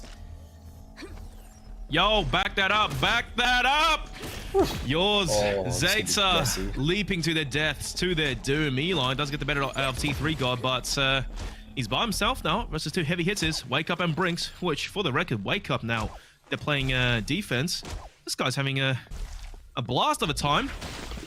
Finding him isn't a problem as well. Look at that verticality movement as well. Eli He's had above no you. clue. He's above you. He's behind you. He gets on the ramp. Absolutely. He's gone. He's disappeared. 1 second left. It's done. Well, look. You could call it exactly what was happening. And it is what happened after all. 2-0 going the way of exclusive Eternals. They looked confident. They had a game plan coming into it. And for the most part, I would argue King, it's more so exclusive. It was more so Reyes Latinos. They were lost. Yeah, here's the thing. I mean, exclusive, they play by the book. They have probably a set of strats they go. In that first game, they had Judex. Judex always kind of goes into the side on the corner, and she just shoots up into that platform and just keeps the opponents from keeping coming. So that's just playbook right there. And then that second part, I mean, exactly the same thing just happened. And then Rey Latinos is that's missing. Then they got put to sleep. Simply put to bed. Yeah, they did. I mean, there's no other way to put it. It was a mismatch in terms of skills and in terms of talent. Obviously, Reyes Eternals, they showed signs of light where they are able to punish if there is that over-aggression. Eli especially had some good shots to get some good eliminations there. But end of the day, the Eternals, they are just too strong. Wake Up, T3 God, Yep. both on fire. And Rinks was on the Skadi, looked clean as a whistle. I want to see them challenged though. I want to see them later on in the tournament, how Indeed. they stack up against the Argons, against some of these teams that we've seen before in the past, because that could be some good gaming. But Eternals today, they look hot. Indeed. Definitely probably the team most likely to qualify coming through. And we can see the replays again, but for the most part, it's going to be a exclusive Eternals highlight reel. And Rinks as well. My God. Oh, granted, that was probably the only time yours managed to get the better of him. But for the most part, either it's team play, either it's himself, either it's Wake Up, and T3 God just having fun. Like you said, Ben, not only the team, T3 God, he didn't seem tested at all. The guy wasn't probably playing his most serious characters. And, yeah, just having a great time overall, King. Yeah, no, I completely agree with that. I mean, Ja is one of his favorite characters. I think he uses that mostly in 5v5, and I can only say that because we played in the Creators match together about a month or 2 months ago. Yep. So this guy can definitely go with Vincent, that character, Ja, and then Hua Ling. So those are three for sure. Oh, man. Well, moments of, I won't say brilliance, but just comeback coming from Reyes Latinos here and there. But I guess it plays out exactly just how we saw it literally seconds ago. Oh. And this as well, Does he Brinks, live there? even though he is Skadi, he's out of options. It's just good movement and good map awareness as well. Going to corners, playing the angles, and just buying time for his teammates to come back. It's just not only individual skill, it's team diff. Individual smarts as well. Rinks is very, very adept at playing these angles and corners. And you see some of these shots here, just taking little jump peaks and playing the body, playing the hitbox around these objects. And yeah, a quick 2-0. It could have been a little bit quicker, but a quick 2-0 to start it off. An exclusive Eternal, they're looking for bigger fish to fry, really. They are indeed. And now, speaking of bigger fish, right, King, I want to ask you this. What team can really push exclusive Eternal to the brink? Who can do it? So here's the thing, right? They got the tools, meaning the experience to play this game. So whoever shares the same type of experience with them are the ones that are going to come on top, and that's going to be other exclusive members. And it just so happens that in Group 4, there's one player. His name is Myron. I mean, you guys have probably heard him. Yeah. He's definitely a top one. He's won, I believe, almost all of the tournaments. So him, I believe his teammate is just Hazuki, which is an SA player. I mean, they're going to be the ones that are going to give these guys a really hard time. Usually when they do join tournaments, what they are called is exclusive 1 and exclusive 2. So, and that's what it is. The exclusives. And, you know, as well, it seems like Myron, you know, if you're watching Myron, shout out, by the way, hope you're taking down some notes. But then again, I think it's a bit of a sandbagging moment coming from exclusive Eternals. They're not showing what they're capable of, Ben. Yeah, I mean, the sky's the limit for this exclusive Eternal roster, the way they've been playing so far. And yeah, we have to see when these matchups start to come through in that 8-team Arena League finals, the grand finals, that's when things are starting to get hot and heavy. Through in these qualifiers, we're going to see a few of these mismatches. In the wildcards, we'll start to see some intense competition as well. But at the moment, the qualifiers are getting dominated by the exclusive clan. Seems to be so. And guys, let's come back after a break to check out the lower bracket matchup. It's going to be Reyes Latinos versus Colts. Two teams that, well, one team actually we haven't seen play just yet, but Reyes Latinos maybe now they can get the jitters off. They can come back strong to bring it back up into the lower bracket finals. But we don't know yet. Anything can be possible at this point. But what we do know for sure is that exclusive Eternals, they are looking hot and they're looking ready and they're looking very cruisy. Guys, they go away. We'll see you soon. Like a cello, but I ain't reading Othello. I got room for the metal, but ain't no reason to settle. I want greatness only, making the same mistake as Tony. Never that I gotta make them know me. Walk in the room, I made it boldly. Trust me, you can't fake this phonies. No need for staying lonely. I said I want greatness only. Man, I want greatness only. I'm in all black like I'm Gothic. 100 racks in my pocket. They don't cover my losses. I keep my eye on the profit. Haters love to just gossip. In a crowd, and I'm mushing. Only talk to just bosses, said I'm after that greatness. I'm just rhyming off topic. I'm rhyming off topic. I spent time in the tropics, but I'm back denying I lost it. My oh my, who's firing off the list? It's I'm flagging a cockpit. I'm denying a toxic. I got fire and eyes in pockets, still I'm finding a pocket. I got time to be bosses. I got time to make greatness known. I'ma cook with that apron on. Come at me and let's make a toast. We gon' eat it and make the most. Hit the lane and then take the gold. No degree, we gon' make it known. Look at me when I make it go. Cause I run around like I'm Gothic. 100 racks in my pocket. That don't cover my losses. I keep my eyes on the profit. In a crowd, man, I'm mushing. Haters love to just gossip. Only talk to just bosses. Cause I'm after that greatness. I'm just rhyming off topic. Yeah, I'm rhyming again off topic. Go to mums and writing again and they can't even stop it. Cause when I shoot it's buckets. Put that man in a coffin. Take this man to the moon. Put this man in a rocket. Cause I'm out of this world. And I got a mountain to climb. They say I'm out of my mind. Cause I want the whole of the pie. But you know we never deny it. I'm on a diet, but I've been silent. I've been not working, but I've been quiet. What is the purpose when I resurface? Sing to the choir, man, I'm talking greatness. Still that as an understatement. I feel back that I run the bases. I look back but can't contain it. There I go, being unrelatable, but still we all embrace it. When I go put my name down, when I say he lies in greatness. They're in all black and they Gothic. 100 racks in their pockets. They don't cover my losses. I keep my eye on the profit. In the crowd, man, I'm mushing. Haters love to just gossip. Only talk to the bosses, cause I'm after that greatness. I'm just rhyming off topic.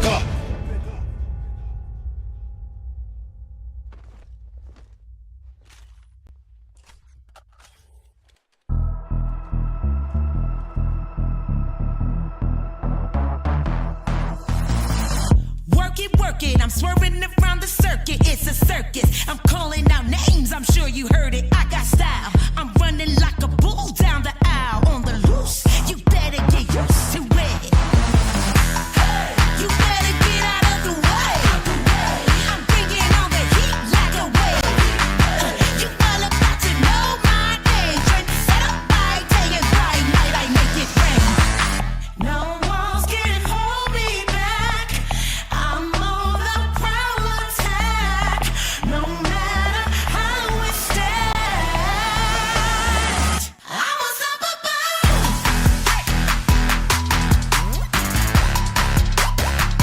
I'm unstoppable.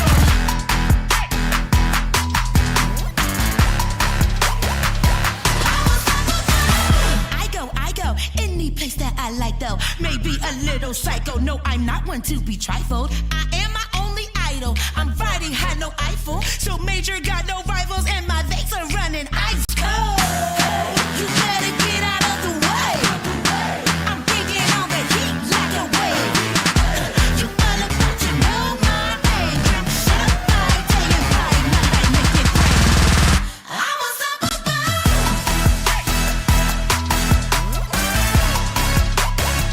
I'm unstoppable.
This life is a daydream.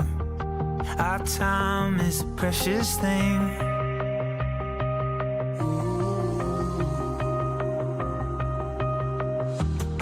We're searching for meaning in highs and the lows we've seen.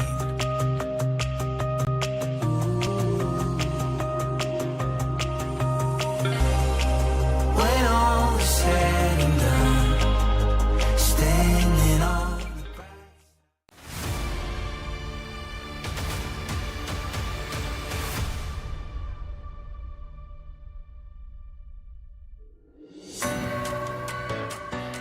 Good evening, ladies and gentlemen, to the very nice view of Times Square, New York City. Look, guys, we've just seen absolute domination coming up from Exclusive Eternal. They're looking insurmountable, unstoppable, undeniable to basically be the team in Group C to qualify through to Phase 3, the finals, but they're not there yet. We still have to go through some other matches, lower brackets, and thankfully, because of the format, it is double elimination, even though you did just get flogged in your first matchup, Reyes Latinos versus Exclusive Eternals. It doesn't matter. You still have another go at things in the lower bracket, which is going to be Colts versus Reyes Latinos.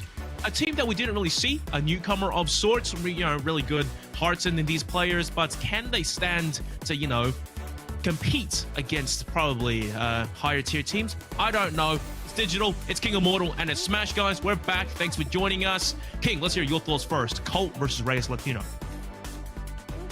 Well, here, Colt has, I think one of the characters likes to play Hualing or Osas a lot, so if we see an Osas in the gameplay, even though they're going to have a really hard time to maybe get some shots, if they do get those shots, I'll take it.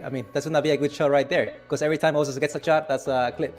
Well, it's a clip. So maybe highlight reels, put yourself out there for these players and get scouted by maybe an exclusive club team. Maybe that's a strategy, Ben. Oh. Certainly is. It seems like the way to do it. Post some clips, post some highlights, make yourself a little bit of a star, and see if you can get picked up by one of the exclusive teams. I think that we haven't seen any Aletta today, so maybe the snipers are okay. We'll have to see, but if we start to see some Aletta coming through, that Osis is going to have a bad time. But highlight clips, Osis maybe hit a lick, it looks good. It'll be fun to see. Yep, I think last week as well, in the earlier groups, you only saw one player on Osis. I forgot who it was. I know that it was a exclusive club player.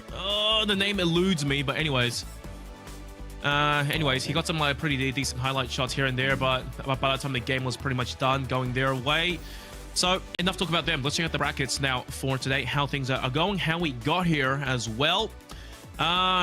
Look, we all know the story at the start. Exclusive Eternals, they dumpstered Colt, put them down into the semifinals, in which Colt got, a hand of grace from God, Latin Kings. They forfeited, so they're out of the qualifiers in this week. Done and dusted, just like that, without playing a single game. It do be like that. Man's got to live his life. It's okay. Colt now versus Reyes Latinos, who just came down from pretty much getting dumpstered by Exclusive Eternal again. And that's the story of today. And after this one, the winner will go up to face Exclusive Eternal again, which I'm not gonna lie, probably no one's looking forward to that. But let's have predictions, maybe. King, who do you think is going to take this one? I think Reyes Latinos might take it, and I only say that because they got one of their members who plays a lot of ranked, and they're top one in their country. So if it comes to strategy-wise, and they are not a part of exclusive, they might have the upper hand on that. And I also say that because I've played with the previous members of Code, and sometimes they don't communicate that well. So I'm gonna go for Reyes Latinos taking that win. So we'll see what happens. Oh my goodness! No, Shade throwing. Yep, that's not looking too good, Ben. So Reyes Latinos, even though they couldn't quite show us what they were capable of in the first series of the day, maybe now they can, but then again, maybe it's just a team difference yet again. Whereas Latinos, they banned Scotty. Fair enough, after getting destroyed by Rinks, you want to get her out of the hero pool ASAP. Meanwhile, for Colts, they're going to ban the Hunter, which, I don't know, man. I kind of have mixed feelings about that one, Ben. Yeah, the Hunter ban to cover a bit of Johnny Jet action, maybe. That kind of seems like the only thing that's making sense to me as the Scotty. Scotty seems like a pretty safe ban in terms of, it's just a good all-round solid hero to be playing. It's either that or you branch out and ban things like Aletta, Johnny Jet. But it doesn't seem like they're too afraid of that. They're just afraid of getting their head clicked on and doing a bit of dancing. So both heavy hitters banned out. All of the flanks still open and optional. I'm expecting a fast-paced match. I want to see some Aletta. Show me up. Nah. Oh, okay. Zeta with the Sindri pick coming out on map 1 Control Arctic Express. King, I want to hear your thoughts on this because Sindri in such a close quarters combat map, maybe? I'm so surprised they changed characters. I bet you they're just trying to go for the domination in the middle. They want to control the map. But I'm really excited to see how this Johnny Jet is going to play it out. And maybe we'll see a difference between what a wake-up Johnny Jet does versus this Johnny Jet from a different player.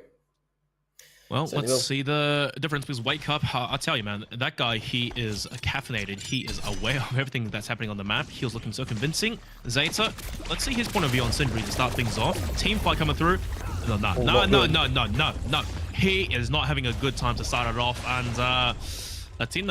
Reyes, Latinos, they've been completely destroyed. Eli just kind of go blind hunting versus a Johnny Jet. We know that doesn't tend to go very well, and that's the cap over towards Colts.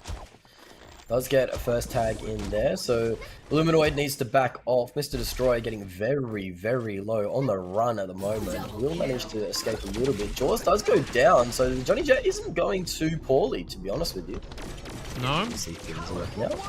So far, so good. Ulti out as well. Sindri getting melted yet again. I don't know why Zeta honestly picked Sindri. You know, he was the Hunter player, and once maybe that's his main getting banned out, the guy's a bit lost. Doesn't know maybe what he should play, but look, I'm not convinced just yet. There is still plenty of game left to be played. Not that much, though. 30% cap already going the way of Colts. And there's the clapback. Hey, Zeta's on the board now as Sindri. And I can't take that waddle seriously for the most part. Yeah, it's goofy. It is very goofy, that waddle. But Sindri is kind of a goofy character, goofy hero in design. Eli playing some pigs here, trying to get that little bit of information, of course, as that wall up. Zeta just spamming through the choke. And you see, it's very difficult to break through. When you got all this spam coming through, you're bound to get tagged by something. And Argus, yeah, definitely found one to the face there. Illuminoid now cornered. The shots need to get landed, and they won't. Illuminoid will trade back, and it's going to be on the board, 22%. Oh my god, the ultimate comes out and fry him up. Yes, he did. That's the cook-up, ladies and gentlemen, but unfortunately only got 2. And Ag, he had the shutdown, and that's the cap once again going over towards Colt. They're looking comfortable, but I'm not gonna lie, Zeta's ultimate on Sindri kind of did make the difference there for just a brief moment, but it's not something you can always rely on during these team fights. You still have to win it out with your existing kit on its own, and it ain't looking good. Reyes Latinos, they're getting melted by Colt, who got melted by Exclusive Eternals. They're both basically on the back foot after getting destroyed by one massive team, and now, maybe we're seeing Colt becoming the angrier team. They've got the hunger. They've got the drive. Hopefully, they can take home the dub on map 1. Yeah, Jaws just hasn't been able to find any traction in this game so far. Needs to start getting on the board. Eli goes down, and Zeta surely to follow. Jaws dropping very low as well. Not looking good for the side of Reyes Latinos as things are starting to get a little bit out of hand. They are getting a little bit of cap on the objective with Jaws, but the 1v1 will start to be there now as R goes in and takes it out. Does get taken out themselves though, but Illuminoid will shoot down that flash. Very difficult now for Eli to get onto the point and try and find this 1v1. Gets pincered, gets poked out. Down they go. Again, it does look like we'll get a flip going through, but the recapture should be here soon enough once this Zeta gets taken out. Oh, Zeta miles away from his ults. Yeah, things aren't going to go well for him. That's the recap once again for a Colts. Only a brief moment of pause for Reyes Latinos. Good ulti, but I think the kill came out just in time from, who was it? A Molly somewhere, Illuminoid, but doesn't make a difference at the end of the day. Jaws? And here comes Jaws, finally stepping up to the occasion. The 2, the 3, and it's basically a team wipe. Okay, they are back into it, but 94%, that's a long way to go. Condition coming through. Even though he was invisibility, Ag gets caught out by an arrow. Eli around the corner, camping. One nasty headshot. Let's see it. No, they won't go his way. That's unfortunate. Yeah, they are going to regroup. The discipline is there. And now it's getting a little bit dicey as this point percentage starts to tick up. Zeta has the turret in position as well, shutting down that flank. And So it really eliminates one possibility. Mr. Destroyer's going to try and push through there, actually. Now the approach will take now to a brief place, but Zetta's getting poached and picked and taken out, really. Mr. Destroyer drops low, goes back, gets a health pack, but Jaws gets taken out as well. So 90 to 94, the flip is going to be able to come through, you'd imagine. Johnny Jet on the prowl, takes out Eli. And this is turned very, very quickly. Wait, the ulti, Zeta ulti only got one, but around the corner. Oh, that's rough, man. One toe away from touching the point. Not that it would have made that much of a difference. He was already so low. A pretty close map one, but the pacing felt so off, King. It didn't look like that close on paper. It was so one-sided for the most part, and Colts, a team to really look out for. You know what, I think Colt came very decisive on what they were going to do. This is their first game, I believe, on the big screen, so I'm sure they got in here very confident. And on the other side, you got a team probably that started off not very good, so maybe their confidence got a little bit lower there. And then at the end, they started to say, well, you know what do we got to lose, right? So let's keep on. Well, Ben, quite surprising to me, but I don't really think the Sindri pick, that was the best idea at the end of the day. That could have honestly made a huge difference for Reyes Latinos.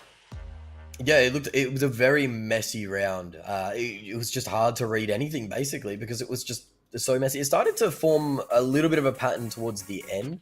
But yeah, the Sendry was punished, to say the least. And a bit odd, considering Hunter banned out. Okay, so has to move over to something different. I was kind of expecting to see a Scardy or a Naletta or a Johnny Jet. Sendry, unless they were expecting like double flankers or something, I'm not too sure what the idea was there. It does give great information, of course, but you know, you've got to use that information. But it seems like Zeta just kept getting picked off over and over again, so the turret wasn't that effective, meaning the Sendry just wasn't the pick. Maybe it comes into its own on this second map. Maybe. Look, Elephant Istana slightly bigger, like we talked about, but Sindri, he's locked into it, man. He can't switch off, so I don't know what the game plan is. Ideally, if it was anything else, maybe even the tank for crying out loud. I mean, Jabalik's not that hard to play. Ruby as well. We can see her come to great value in these close quarters combat in control maps. And the thing about Sindri is that I think even in week one, all the teams that did play her, they didn't actually end up winning the series or the maps that they were on. And I guess it kind of shows, right? Because coming into this as well, Sindri, her primary fire is kind of useless. The turret, not very useful as well in these close quarters combat scenarios. It was only the ultimate that really showed up here and there, but it's not something you get that often. So, King, it's not looking great, is it? So here's the thing, on Group 4, we have that one group from Exclusive. He plays a lot of Sindri, and Sindri is actually a very good character if you position her turret correctly. It can be really bothersome to take down that turret if you don't have a long-range character. So I'm hoping to see, oh, they got a Udix right there. I'm hoping to see a better game for Sindri this time. Maybe. Well, maybe it is a player diff at the end of the day. Well, regardless, map 2 Elephant Istana. Let's get it underway. The exact same hero picks. You don't get to switch in between control maps, guys. Remember that, teams, so you don't forfeit a point to the other side early on. But all right, Ben, you reckon Colt, they're going to take it over? They could take it 2-0 here. We'll have to see how it plays out, of course. Was it close on that first map? A little bit too close for comfort. Colt looked like they were dominating for the most part, but then all of a sudden Reyes Latinos just came back with a bit of vengeance. Unable to close it out, though. You see, a lot of poking and prodding, not a lot of commitment here at the start. Getting very low, though, on that Johnny Jet, as now we start to see the engagement. It is going to go the way of Colt to start off. Zeta gets taken down. Double kill for the Johnny Jet. And onto the objective, where Johnny really calls it home. Eli not going to jump down to try and contest that. We'll just kind of back off and wait for team. He does have the ultimate available, though. It's a question of when he wants to use it. Maybe combine it with yours. They can go for a couple of pinches. Snare trap does flush Ag off sight. Not going to make a difference at the end of the day. Now, nice shot onto Mr. Destroy, and that's just the benefit of playing Hua Ling. You have perfect information. Johnny Jet, the rat, once again surviving a little bit longer. Ag surviving. Ag, he goes out, but I think a trade came through at the end of the day, so it doesn't go down without a fight. And Colts, somehow they still have the objective amongst all that. Where is the cap from Reyes Latinos? They haven't just they're dominating on positioning. Really, they're thinking about the positioning that they can get. Because if they spill onto the point to try and capture it there, they're just going to get picked off on all these angles. Now you start to see them onto the point trying to get that capture.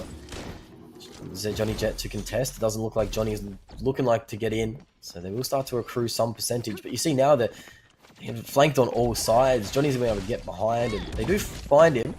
Don't manage to land the neck. Land one shot, but positioning. Eli is going to get taken out here, surely on the flank. Nope. No, does land that shot onto Arg. So far, so good. Ain't gonna lie. 5k room in control of Reyes. Latinos, not that they're really playing into it too much. And I gotta say for Ag as well, really good job on his part to really get in there and maybe steal the 5k pot. 1v1 challenge again, point blank. Oh, it's getting a little bit chaotic. Mr. Destroy on Shell. He's safe for the most part, doesn't really care. And here comes Ag, back on the objective. One attack from Yours is looking good. And he gets moved into a corner. That's the shutdown. Zeta goes down as well. 1v1 Destroy versus Yours. They're not engaging just yet. The Shell, invisibility. Yours gets forced back. Eli's there. Team play, and they completely pincer Mr. Destroy. Objective still under their control for a little bit longer. Here comes Ag diving onto the site and off just to contest a little bit. Good ultimate, flushes him off, and they ignore him for the most part. 5k room being contested. Illuminoid does get the 5k pot, but he will lose his life. And here, once again, comes Ag, just being a nuisance on Johnny Jet. The shutdown coming through, and it's just not working out for Colt. The team play is not there. They're so individual, and one by one, they fall. Yeah, the Ants do go marching one by one. Reyes Latinos clapping back on this point. You can see now. Do start to come through. Illuminoid caught off guard, though. The last gazelle in the herd. Of course, now Johnny Jet in behind, does get taken out straight away, so no traction again on this point. Mr. Destroy's in and is going to be able to answer back with one, but has lost the rest of their team in the meantime, so going to have to wait, regroup. Playing in that back line now. You can see them trying to find Mr. Destroy, flush them out as well. Don't want someone lurking in behind you. Oh, it's going to be OT at this rate. Oh, Indeed. I'll get just plucked out of the sky. Wait, no touch! Oh my god! Colt! What happened? Ugg was the touch. Ugg was the touch, but went down before that 97, 98% threshold, so ended up getting taken down. No overtime allowed. So the point goes over. It's 1-1. Reyes Latinos, they answer back in emphatic fashion, really. It's pretty weird, isn't it, King? Because early on, coming into map 2, Elfin Astana, we saw Reyes Latinos kind of basically trade out in a team wipe fashion. They didn't get the objective, and then towards the end, Colts, they just fell apart. It was too individual, and no duels were being won. That's the thing. Reyes Latinos was covering the middle pretty well. I mean, that Sindri, you saw that turret being placed correctly on the side. Sometimes they can't really tell where the Sindris are. There's actually some very, very, honestly, nasty spots where the Sindri turret can be. So if the players don't notice, they're going to give him a really hard time. And that's what happened here in the way. Well, that's rough. It is how it is, though. But Colts, you know, from such a hot start coming in from Arctic Express, kind of fall apart now into map 2. Good on their part. But that does mean we are going to map 3, Emmental, which is going to be a lot more open, a lot bigger. And maybe this is where the Sindri pocket pick really comes in clutch. But time will tell. Yeah. Yeah, second Emmental of the day, which is always nice to see. A little bit of a longer series, this one. It's going to be good. I think that these teams are a lot more evenly matched, obviously. So we're starting to see a little bit of more teamwork as well coming through. You see that both teams are kind of trying to group up a lot, rotate around. It's good to see a little bit more strategy rather than just absolute domination. Sendry on this map, or this point in particular, though, I'm trying to think of some turret spots. There are some cheeky ones, but the point, it's difficult for the turret to get line of sight onto the point with all those walls up. King, do you think that the Sendry might be a weakness here? No, I mean, like I said, that turret that Sindri has is just positioned very well. It can give players a really, really hard time. So players will have to go into the middle of the map and try to take out that turret before they even engage. Otherwise, they're going to have a harder time. And yeah, the long range Colts team is going to have to do some work. Hopefully that does seem to be the case, and maybe the strategy coming out from Colt would be to get the site initially and then just mad aggression push back, you know, just keep Reyes Latinos over towards the spawn. A similar strategy from Exclusive Eternals, but you have to be proactive. You have to be getting those kills, in which for the most part, I think that that Colt, they are able to do. Maybe a little bit more aggro on the Johnny Jet. We didn't quite see, well, I think it's hard in general to see a Johnny Jet go up to the same level as Wake Up, to say the very least. But maybe that's their game plan coming through from Colt, I would like to think then. Yeah, could very much be the game plan from Colt. I mean, Colt's had signs of life, signs of brilliance. They should have closed that first map out a lot a lot sooner though. They did let Reyes Latinos back into that map a little bit, and then the second map they kind of just fell by the wayside. They just fell apart. So hoping to see bigger things for them in this map 3, this point 3 of this first map. Their composition's good though. It's good for the point. It's good for the map. It's a safe, solid composition. So hopefully we start to see them to kick out, but it's going to be a tight one. I can't wait to see it on Payload Escort as well. Maybe we start to see some of these tanks brought out. Not sure if Colt do seem like a team that we might bring it out. We actually see it here. Jabali being picked up or hovered over at least, but not sure if they're going to be able to lock that one in. No, I hope these teams do know that you're not meant to be changing heroes in control. Otherwise, that's going to be automatic forfeit. Oh no, King, not like this, mate. Well, for the second team, correct? Or for the call team, that might happen.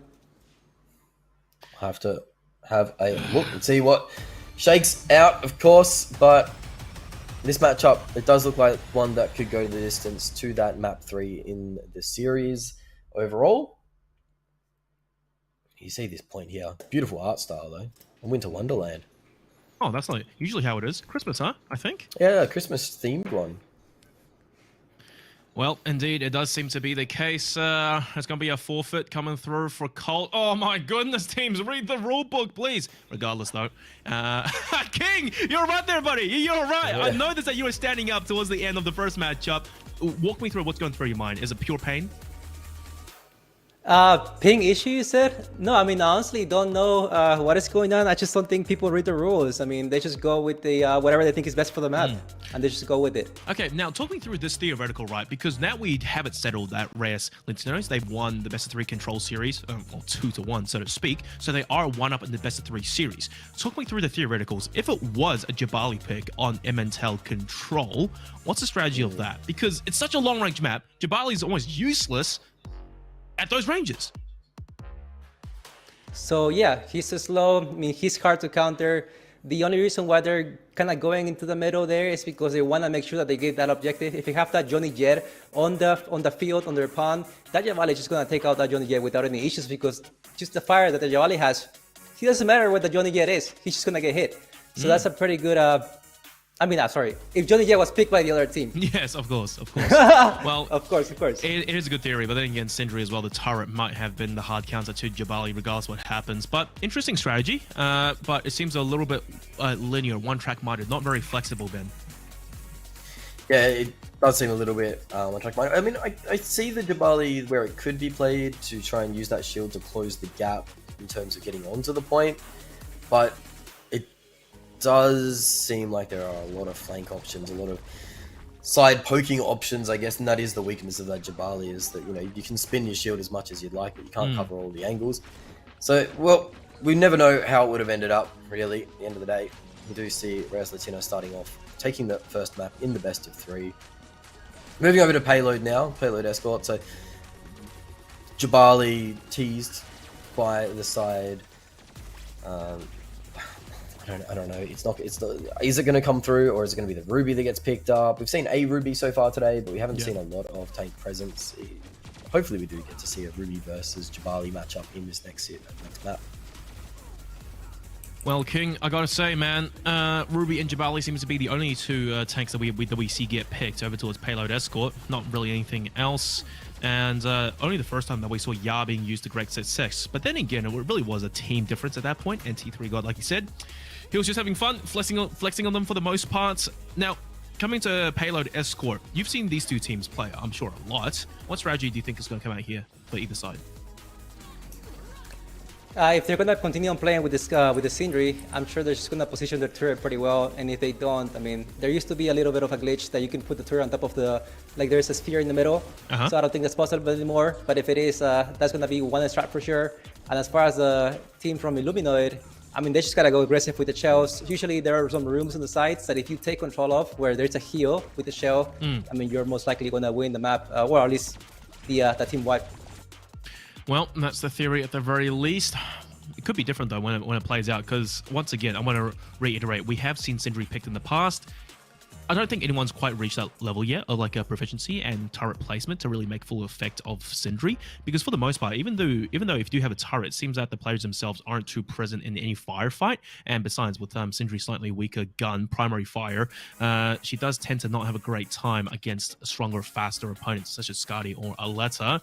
But Payload Escort, Brawl Stock, same old format. We're going to start things off again. Skadi and Hua Ling, I guess those two we should be expected to come out from Reyes Latinos. They haven't changed maybe the entire thing too much. So the question is for Colt. We're not too sure which direction they're going to be going in. So what do you think about this one, King? Colt-wise. If we are going to be playing Payload Escort, I really want to see that Osas coming through if they do have a player who picks that Osas, especially because of teleport. I think it's going to give them that one big advantage. It is really hard to take out the teleport when you're playing with an Osas for the other team. So I'm hoping to see that coming through for Colt. Hoping to see that come through for Colt. All right, Smash, I want to hear from you. Predictions time, right? Unfortunately, best of 3 during the control portion that got out of hand. Cut short, yeah. Yep, went by the wayside, but now coming to Brawl Stock, are we actually going to see a 2-0 Reyes Latinos take it home now? Or maybe Colt, they can really show up? If Reyes Latinos can shut down the sniper, because I believe that there might, or there is a highly likelihood that the Osas comes out for the side of the Colt, then yeah, 2-0 might be easy. But they haven't shown any characters really, or any heroes that really shut down those snipers very well. They haven't shown any Aletta, any Johnny Jet, so it could be a good matchup for Colt if they do manage to take out that long range or play that long range. So I think that from what I've seen so far, it could be a 2-0 on the cards. I think that Reyes Latinos are a little bit stronger. It's just how they can deal with that longer range, that sniper coming through. That sniper coming through. Now, once again, we did talk about Osas being played on Payload Escort. We've only seen it really once.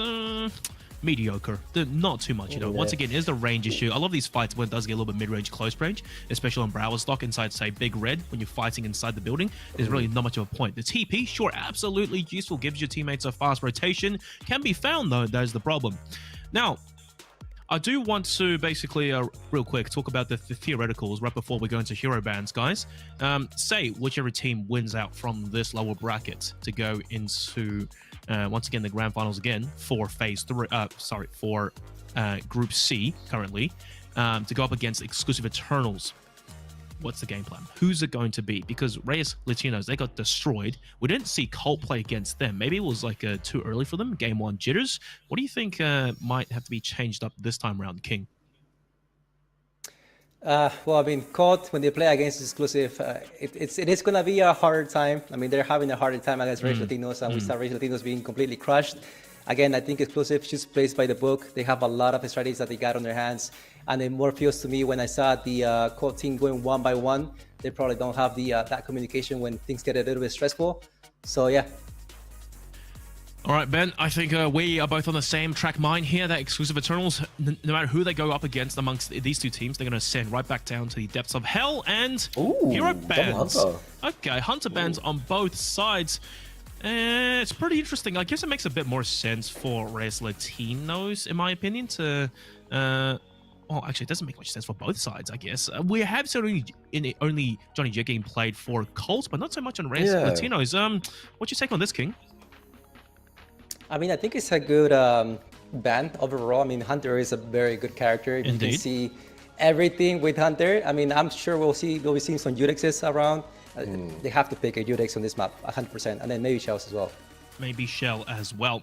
Well, when I see Hunter, the only thing I think of is Batman from last week. That guy, when he turned up, when he got home and connected to home Wi-Fi and whatnot, my goodness, he was running amok long range on Brawl Stock. Maybe we'll see the same, Ben? Yeah, I mean, Batman was definitely dialed in last weekend. It was put on an absolute clinic. Double Hunter ban. Not sure what really Reyes Latinos was thinking too much about that, just regarding they're not really picking Johnny Jet themselves, so yeah, not too much to worry about. Jaws will move over to the Skadi. Jaws has just been playing the Skadi pretty much all day. Had some good moments as well, and some shakier ones. And we'll see some very different picks coming out from the side of Colt, though. King, what do you mean by that? Ow. You know what? I think they will be going to the top, probably left side, and try to control that part of the map instead of going straight into the payload. And that's probably going to be their strat. Just keep it alive. Once they got that advantage, the Reyes Latinos team will have a hard time getting back due to time. So I think that's going to happen. No Osis though, so Yeah. a bit disappointed in that one, to be honest with you. Yeah, well, it do be like that. I guess that currently, with the speed of how all of these teams play, Osis just simply isn't viable. If it were to be, though, you would need two teammates that are really good at hitting the shots, really aggressive, and having good survivability, even like by themselves, without that third player. And I don't think either of these two teams have that just yet. Although it could be proven wrong because we haven't seen them play too much on Payload Escort. We will see, though. And I want to say, the Labula pick, King, I just want to pick your brain about this. It's a pretty interesting hero. I mean, there are benefits to him, especially when he has Ultimate online, but overall, whenever teams have played Labula, it definitely has not gone their way. Just nowhere near as impactful as any other hero they could choose. I'm honestly surprised they picked Labula. I mean, Labula, it is a very difficult character to hit, especially when that character jumps so much. That Labula is going to be seen most likely in very enclosed space. You're not going to see him shooting plays from far away because that was the style. And plus the ult, that one that converts everything into mini Labulas, which is how I call them. It's going to be a game breaker if they manage to do that in the enclosed spaces. Well, you see, the problem with that is Browse Lock Payload Escort Extended. It's pretty long range for at least half the map. Maybe you can fight in Big Red. Maybe if you're on defense, you can fight inside the balcony after the second checkpoint. But to start things off on attack, I don't know about this one, Ben. No, it's different to say the least, but can catch people off guard, I guess. And maybe it's a pocket strategy. Maybe they've been hitting the ranked queues in that and finding some good success. But yeah, it's a bit different. I'm excited to see how it plays out. Honestly, I've got absolutely no idea going into this one what's going to happen. Avoiding those closed spaces. There are a lot of closed spaces, especially in that second section of the map. You can kind of force fights into those closed areas.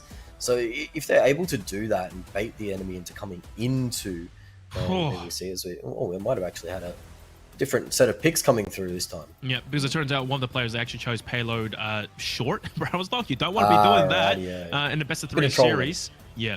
Now, that threw the Iris pick out the window, so we don't have to see that. Definitely the first time we've seen it, and I don't know how much Jabali there, though. success we'll find. Yes, Jabali's good, so this should be much more promising, much more stock standard, isn't that right, King? So this is what I meant by the exclusive teams are playing by the book. These guys are kind of, deciding on what characters to pick right at the moment of the game. Yeah. And so, we'll see what happens. Yes, we will.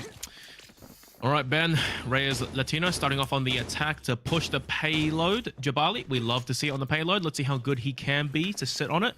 Throwbacks to Cole last week. Guy's an absolute Jabali god, the best I've seen thus far. Mr. Destroy on Shell and Ag on Judix. Okay, I don't know about Shell on attack. Things can be a bit long range, and they're already forced into his invisibility to pick up a health pot. Yeah, it's an interesting start, and map control seems to be the name of the game. Here comes Illumino, though, to push the payload. And it looks like just a little bit of poking, bit of argy-bargy. You see it, Illuminoid, though. Anchored up on the car, on the Jabali. Hands up. Shield up. We'll let it regen now, but see that little bit of healing coming through. Very quiet, isn't it? This isn't what we're used to at all. Where's the action coming through? Zeta getting poked down very low, but at the moment it is just kind of beam.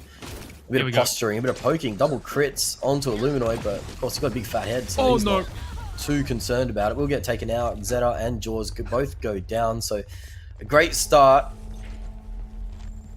Great start for Colt. Okay, so Jaws started off right, and then his positioning forced them back into basically Jabali, and there was a 2v1. Eli and Zeta, they barely shot off any bullets just yet. Mr. Destroyed easily 1v1s Eli, Wilding, by the way, in close quarters combat. So a beam weapon versus arrows. I mean, we pretty much know what's going to win out in that engagement. Finally, ulti, want to dance out, but no one's there to capitalize just yet. I take it right back. Here's the kill. Illuminoid gets destroyed. It's a good melt from Jaws. The 2 for Jaws. Mr. Destroy point blank. And the triple. One flank is all it takes. Jaws having to do it all by himself. That's the payload stopped, but for crying out loud, 12 meters away from the first checkpoint. I think that's too brazen. I think it is a bit. Yeah, they're not taking too many fights here on the side of the Colt. They kind of got themselves into a good position and now using Jabali to shield themselves away to get through to this payload.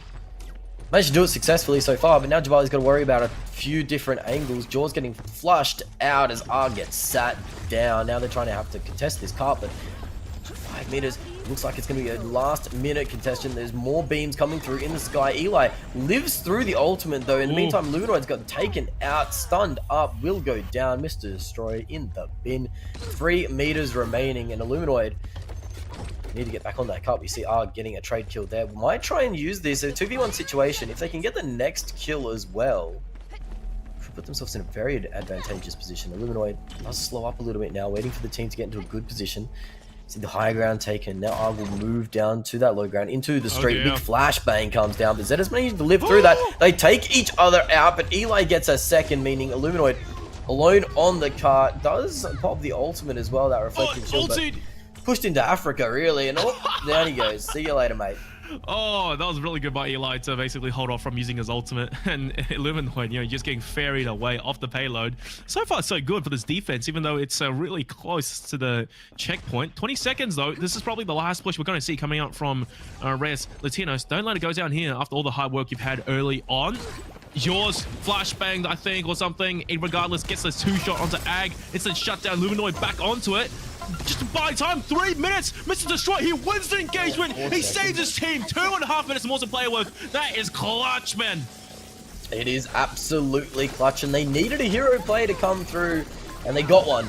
And now Mr. Destroy has got Eli in the sights. Stunned up, Eli needs to hit the shot. Doesn't manage to get the shot through. Arg does finish off Eli. Now onto the second point, we can see the Jabali anchoring the cart once more. Has gone that reflective shield route on terms of the ultimate, so not as aggressive. We managed to get that extra little bit of push. Mr. Destroy find himself in 1v1 versus Zeta once more. Mr. Destroy's winning out a lot of these engagements now, and it's going to put another one on the board. Mr. Destroy on a heater at the moment, getting a lot of cart push. They're not stopping this at all. They can't get Illuminoid off the cart. They can't deal with Mr. Destroy. Oh boy. I like the idea from Eli, but unfortunately, Mr. Destroy getting right in there with the ulti as well. And whenever Wildling gets boosted up by the shell ulti, you're just dead. You've got nowhere to go, nowhere to hide. You can't even aim down properly with the bow and arrow, and it's instant melt with the beam weapon from Shell. He keeps going, and Mr. Destroy, true to his name, and he's just going deeper and deeper. One more to go. That's close to a team wipe, but yours fights back 5 meters away, just under 6. From getting the payload all the way. I don't know about this plan of defense from Colts. It's just a little bit too close for comfort. It certainly is. I mean, they've been absolutely punishing Zeta. Mr. Destroy's been all over him. Like a seagull on a hot ship, it's been messy. You see Zeta 2-6 at the moment. Hasn't been able to play the game really. Just gets pushed by Mr. Destroy up into the face and hasn't been able to really get anything going. Eli now scouting it out. This shield is not long for this wall, but they're going to use it to get a little bit further through. Whilst the blind comes through, Eli pushing up into the air, takes out Arg, Mr. Destroy down to Illuminoid. Down through. There it is, Jaws cleans up. So they are getting a little bit of defense on the board now. 38 seconds, 37 seconds remaining. Jaws has been the MVP so far on the side of Reyes Latinos. They needed him to play big, but gets another frag through as well with that critical tap. Not giving him time to regroup either. Okay, you do get a trade kill back with that reflective shield, but Illuminoid now needs to kind of scurry onto the cart. Gets taken out here. Isn't going to have time to get back, you'd think. Mr. Destroy, hero play once more, almost building up to that ultimate on the cart. Then it gets pushed, taken out once more. Mr. Destroy now has to anchor that cart. Wait for Illuminoid to get back. You can't get off the cart now. Ultimate gets popped through. Just managed to get one in the back, laying down the big shot. Moving over to that health pack. Mr. Destroy needs to touch here. Doesn't manage to. Arg has to get onto the cart. Illuminoid is back. We'll be able to provide that anchor, but those respawns are so close with the multiple angles. Illuminoid will get taken out. That overtime wick will burn down, and they will defend, but only 1.73 meters left in that cap. 191 meters on that distance. That is a fantastic push. 6.5 minutes on payload. So far, so good. Reyes Latinos. I mean, good job done on their part. Although, I gotta say, man, the defense came really close, almost too close for comfort. Instead, they wanted to play almost on the checkpoints. Isn't that right, King? Man, that team in the first half, I can't believe they let that go. Only missing a couple seconds there. I mean, you gotta have those characters and you gotta win it at the beginning. Otherwise, that second part can get very nasty, especially because Shell can get her ult so much quicker and so many times. So that's what they did. I mean, that Shell was just fantastic as well. It is honestly almost unfair. And also, just to mention, huge shout out to Eli's Hualing. Love to see it. Forcing, who was it, Illuminoid's Jabali into uncomfortable positions for the most part. And just managing to isolate 1v1 duels, either if it's close range or long range. Yeah, I bet Illuminoid is happy to be off that Jabali now, though. Zeta will cop the punishment this time. We'll have to see if they have a little bit more of a fun time pushing that card. Of course, Jabali didn't really get to play the game offensively there at all. It was just kind of like anchored, rooted to that card. Now Arg will move over to that Johnny Jet. Eli stomping around. Oh, there was a moment of being able to see a little bit of that hitbox there, but not peaking at the right time. Johnny Jet. Always a struggle to play against him. Where's the counter? They only have one. Zeta needs to get on the objective right now and start beaming away at Johnny. And Ag! What an absolute nuisance! Not quite shooting just yet though. Mr. Destroy jumps into a fray and he gets melted. Nice chase up as well. Prediction, I think, coming out from Jaws. Ag gets melted and it's just a Luminoid miles away from his team. You are Wilding, you can see where everyone is, and you might not want to challenge for the most part. The payload, slowly but surely, making dead fast progress. Jaws was hot on the first half as well, so definitely some room to work with there as we see some nice little tags coming out. Illuminoid gets tagged up. But you see the positioning here, already aggressing onto Illuminoid, but in that health pack room is going to be able to play around that. Get the trade kill going there. 1-4-1. This favors the defenders. They've got some really good high ground positioning, actually. It's going to be able to abuse Zeta and that shield. But Jaws and Zeta are just pushing that cart through. They haven't been able to get stopped so far. As Arg gets taken out on a flank, so isn't able to contest the cart. But now will come in and contest the cart. Now we'll contest the cart. Okay, so Johnny Jet, you put down your ulti and just holding it out just on the edge. So Johnny Jet doesn't really want to fight for the most part. The main problem right now from Colts defense is that they don't have like some serious DPS characters, so they aren't able to deal with Jabali's shield and then take the big man himself. And on the flip side, close quarters combat, just on the payload, you're just seeing Reyes Latinos completely melt for the most part. Colts, I think they lost out in the hero picks in the second half. This is not looking great. Yeah, Mr. Destroy wasn't able to get that 1v1 versus the Jabali, so the point does get captured over. And it's a very quick cap as well. Yeah. See now more clearing out from the Jabali. That's kind of like the main role of the Jabali here now, just trying to clear out this Johnny Jet. He managed to do it. Eventually, you'd imagine, although Johnny is buying a lot of time here. It's another 30 seconds off the clock, just dancing around.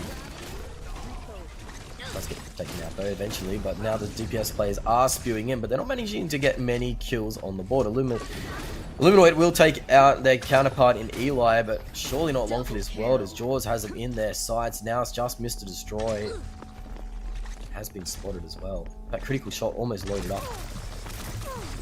Well, Reyes Latinos, they just need to take this one home, and it'll be the 2-0, eliminating Colts. So far, so good. Once again, it's just not enough DPS. So really, he's only missing the destroy on Shell, but he can't do all the heavy lifting by himself, especially when Jabali comes through with that reflective shield.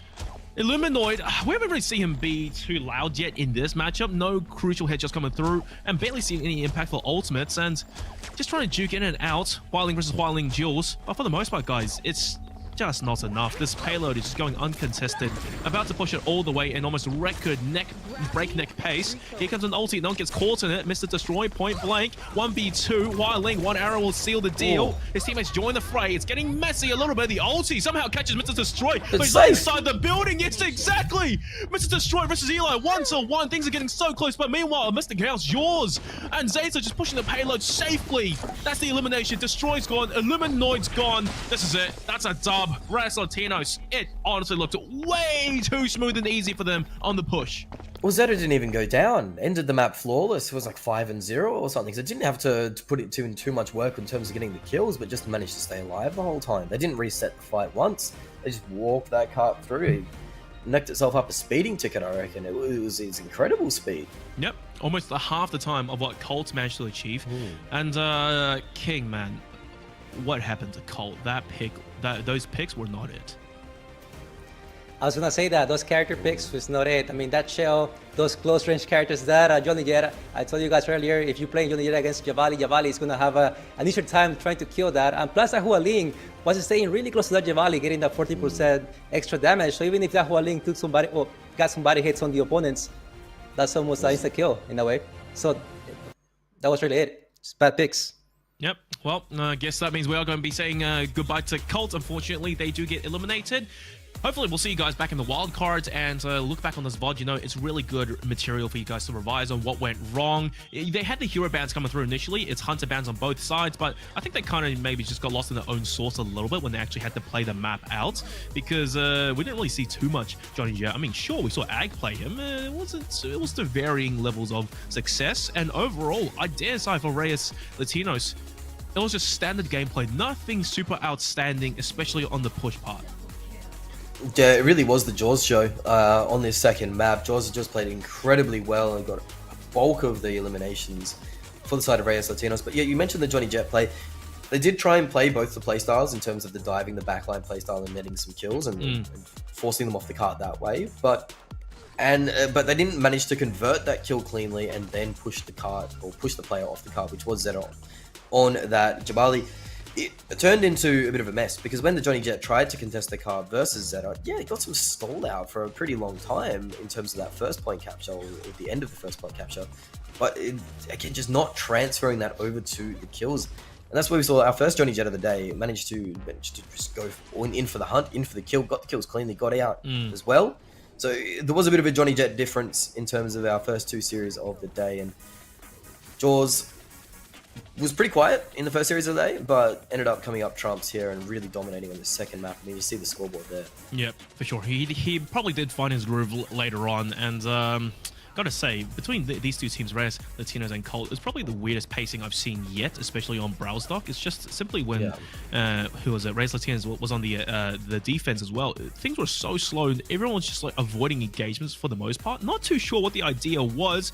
Maybe they liked the pressure of Colt having the payload so close to the checkpoints, but anyways, they did take it home at the end of the day. Control best of 3 series. I think the map 3 in that going in the Reyes Latinos' favor due to a missed pick from Colt. So that's a forfeit going their way. And then map 2, we all saw the story of that. Even on the highlights just then, for the most part, it was just Reyes Latinos. Some, hits here and there from Colts, but overall not much of a difference. And well, I guess that does mean after today's short day, it's going to be Reyes Latinos going up against Exclusive Eternals yet again. All right, King, I want to hear from you. You reckon that's going to be the end of their run? I mean, they played once. If they get to ban a hero, I hope that they do ban Johnny Jett this time. Yes. I think they gave him a really hard time. Yes. I bet you that if there's no Johnny Jett, they'll most likely be able to give a little bit of a better show. Otherwise, I mean, if they let the exclusive team get their best characters on the board, it's going to be the same thing. It's going to be the same thing. Well, guys, we'll have to wait and see exactly what happens. Rehydrate, come back strong, guys, after this break.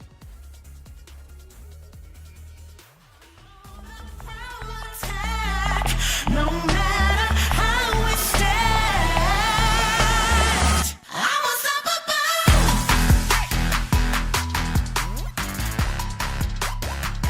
I'm unstoppable.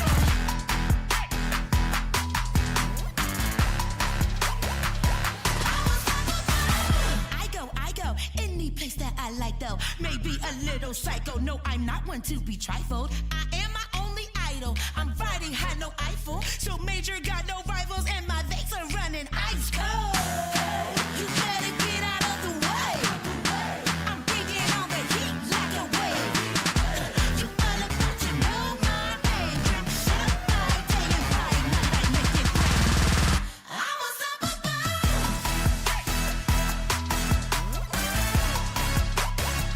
I'm unstoppable.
This life is a daydream.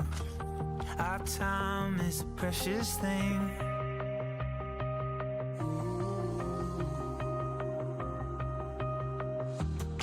We're searching for meaning in highs and the lows we've seen.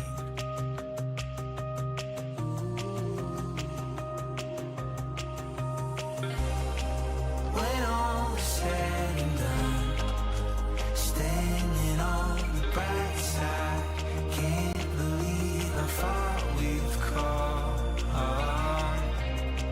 We've only just begun. See the world through new eyes, taking us to great heights. Anything is possible, everything is new, and we'll carry each other, running wild into the night, in technicolor blue, and we'll carry each other.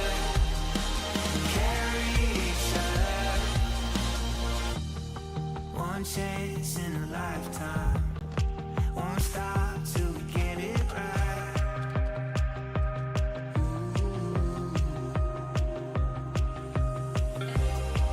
When all is said and done, standing on the bright side, can't believe how far we've come. We've only just begun. See the world through new eyes, taking us to great heights. Anything is possible, everything is new, and we'll carry each other, running wild into the night, in technicolor blue, and we'll carry each other.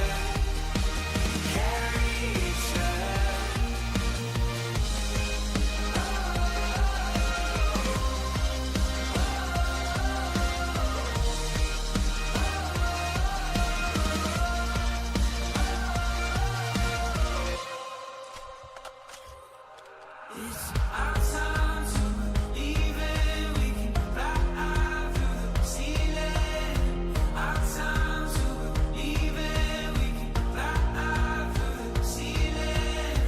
Our time to believe it. We can fly through the ceiling. If we hold on to the feeling, hold on to the feeling. Our time to believe it. We can fly through the ceiling. And we'll carry each other, carry each other. Our time to believe it. We can fly through the ceiling. And we'll carry each other, carry each other. Anything is possible, everything is new, and we'll carry each other, running wild into the night, in technicolor blue, and we'll carry each other, carry each other.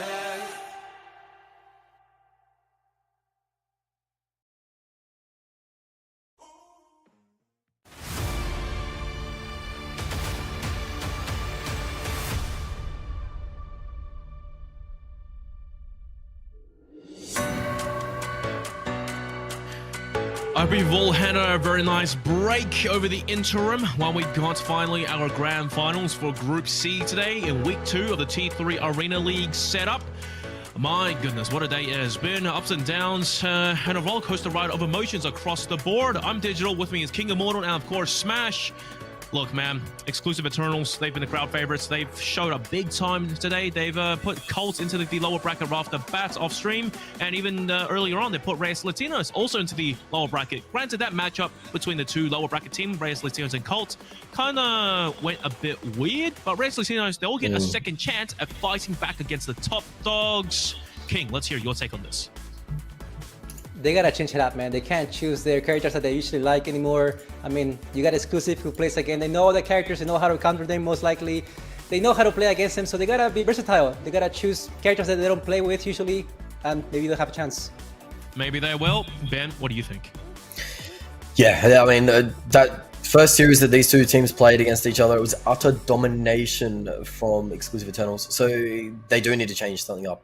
They need to completely go back to the drawing board. They showed some signs of positivity when they got those 2v1 kills and such. So maybe going and looking towards that strategy is the best one. But if Eternals are on point and they come to play, then this could be a very, very quick affair. Very, very quick. Maybe not. We'll see. I hope not at the very least. I want to see some action today at the very, And at the same time, I want to see maybe just ban Johnny Jet. Get Wake Up off that character, and that should be it. Done and dusted. Right, guys, let's check out the bracket as well. And, of course, how we got here. All I'm seeing is a lot of yellow for Exclusive Eternals. They've barely been tested for the most part. We didn't really see how their game versus Colt went off stream, but I predict it would have been very convincing. Latino Kings, unfortunately, forfeited out. The players, unfortunately, are busy. Reyes, Latinos, they've given it a pretty good run, so we do say goodbye to the Latino Kings and Colts. And the question now is, who do we say goodbye to last before we close off the day? Let's check the hero bands now for the grand finals of Group 3. Exclusive Eternals versus Reyes Latinos. I think, hopefully, we called it right that we will see Reyes Latinos get that Johnny Jet ban right off the bat. But then again, if that does happen, here's the question. What else is Wake Up going to play? Let's hear it from you first, King. I reckon he's going to go with Skitty. He's got to go with some character that is on an all-round that can help his teammates. I mean, you can also be super aggressive, but that Let's Dance, that's just the ultimate ult. So I'm reckoning he's going to go with Skitty for sure. All right, but then again, the problem is Scotty Rinks has been pretty good on that character. There we go. We called it. Johnny Jet getting banned for the Reyes Latinos, and Exclusive Eternals banning Scotty. Not bad. Not the end of the world, I would say, Ben. All right. No, not the end of the world. Johnny Jet being banned out, I guess, after that first series, they kind of have to, right? They have to force Wake Up on something else. Scotty ban, yeah, bit odd. No throwaway ban this time though. They're going to ban something serious business, so that's always good news. I'm expecting to see more domination from the side of EE though. The Eternals, they feel like a team that has a little bit more depth to their strategy than just Wake Up on Johnny Jet. All right. Well, look, King, I think you wanted to say something about these characters. The Exclusive Eternals banning Scotty, or was it you wanted to talk about how Wake Up would have to play Scotty himself? But then again, the problem is, what is Rinks going to be playing? I think it's a hard time because I haven't seen Wake Up play much in different characters other than Scott and Johnny yet. I was thinking possibly Reyes giving that character away so he can play with it. But if Wake Up is really good with a different character, I honestly, maybe Christina, I think he might be really good. And I think actually Rinks might go Christina because he's one of the top Christinas, I think, in the game at the moment, if I'm not mistaken. So maybe Rinks will go with that. Maybe. So once again, Exclusive Eternals really flexing literally their flexibility in individual hero pools and team play, and just trying to play the chess game of figuring out who can play onto what should this character be banned. So for the most part, Scotty being banned on the flip side for Reyes Latinos. I mean, yours might struggle a little bit, but on the flip side, though, banning Scotty is not the end of the world. You have so many options in terms of DPS and even flankers. Isn't that right, Ben? Yeah, I mean, there's still everything in the pool, really. There's the Hualin, there's the Aleta, there's Johnny Jet for themselves, there's Hunter if they're really brave, but they don't really need to pick up Hunter. That seems that Johnny Jet's banned. So there's a wide open pool. Scotty being banned is kind of sad, but okay, here we go. We do a little bit of well, this time it's you can play it. Vincent, yeah, he's back on. Vincent, yeah, so it doesn't need to basically forfeit his team by picking it. So picking it from the start this time, which is the right way to go about it. T3 God will be happy with that. I want to see some highlights. I want to see some clips out of this. Patient plays, and I think King told us early on as well that Vincent is very squishy. So maybe he was feeling himself, but then again, he's locked into Vincent for all 3 maps of control. Maybe if it goes that way. Regardless, though, King, map 1 Arctic Express to be playing Vincent. Well, let's hear your thoughts in a sec after. There's a quiet moment in between team fights. So far, though, it's looking decent, to say the very least, for Reyes. Latinos, T3 God, last player standing, waiting to regroup maybe. Maybe not off to a great start. And at the same time, Eli on the prowl. One-on-one engagement. Zeta knocked out. Aletta pick on Rinks. This guy, speed demon, I tell you. And that's basically a team up done for the most part. It's just Eli standing. And I don't think he should be going for this engagement at all. This is not going to go fare well for him. Ultimates on both sides. And it's just a clean melt. Here comes the pushback from the teammates. And it's just so isolated, Ben. Yeah, it looks like it's a bit of a 2v3 with T3 God going down for a second time. But it doesn't matter. Rinks is just absolutely on a tear on this Aletta. Wake Up as well, able to help out. So T3 God needs to prove that this pick is worth picking, but at the moment isn't really getting the opportunity to, because everyone else is just getting taken out by Rinks. And Wake Up, T3 God, basically a spectator in this game. Yep, Wake Up hasn't fallen asleep at the wheel, to say the very least. Although in that engagement versus yours, he ran out of ammo, and that's how it will go by the wayside. Now, Latinos, they managed to cap the site, but not for very long. The instant clapback from Exclusive Eternals, and I really just want to maybe keep the focus onto Vincent, T3 God. What exactly is he trying to do here? He hasn't found much value at all. Certainly hasn't at all. There's a little bit of a fun pick, as you see Rinks on the point, stalling out as long as possible. They do get up to 44%, but yeah, so far T3 God hasn't really been able to trouble the scorers. Does get in onto the site, but fucked out of midair again. You'd imagine goes down, actually gets saved by Wake Up on the double kill as well. Make that a 3-piece feed for Wake Up. My goodness, Wake Up. Close quarters combat. Arctic Express Shell is a menace to have to deal with. And the objective, square into the hands now. 50%, halfway is done for Exclusive Eternals. And it shouldn't be too far away now from going all the way. Close quarters team fights once again. Who's the better shell here? And that's the main question. It's going to be Wake Up without a doubt. Zeta shutting down T3 God. Doesn't matter. Wake Up by himself. He's just a cleanup crew. He's a monster. 11 kills across the board. He's going to go for more before this map's already over. Yeah, heading towards... We're on track for about 15-16 here if they continue going in that same pace. You see Wake Up now getting pushed once more. Does get taken out though, so good start to the fight for Reyes Latinos, but they still need to get past the raid boss that is Rings. Has the ultimate available too, as T3 God finally gets on the board and does something.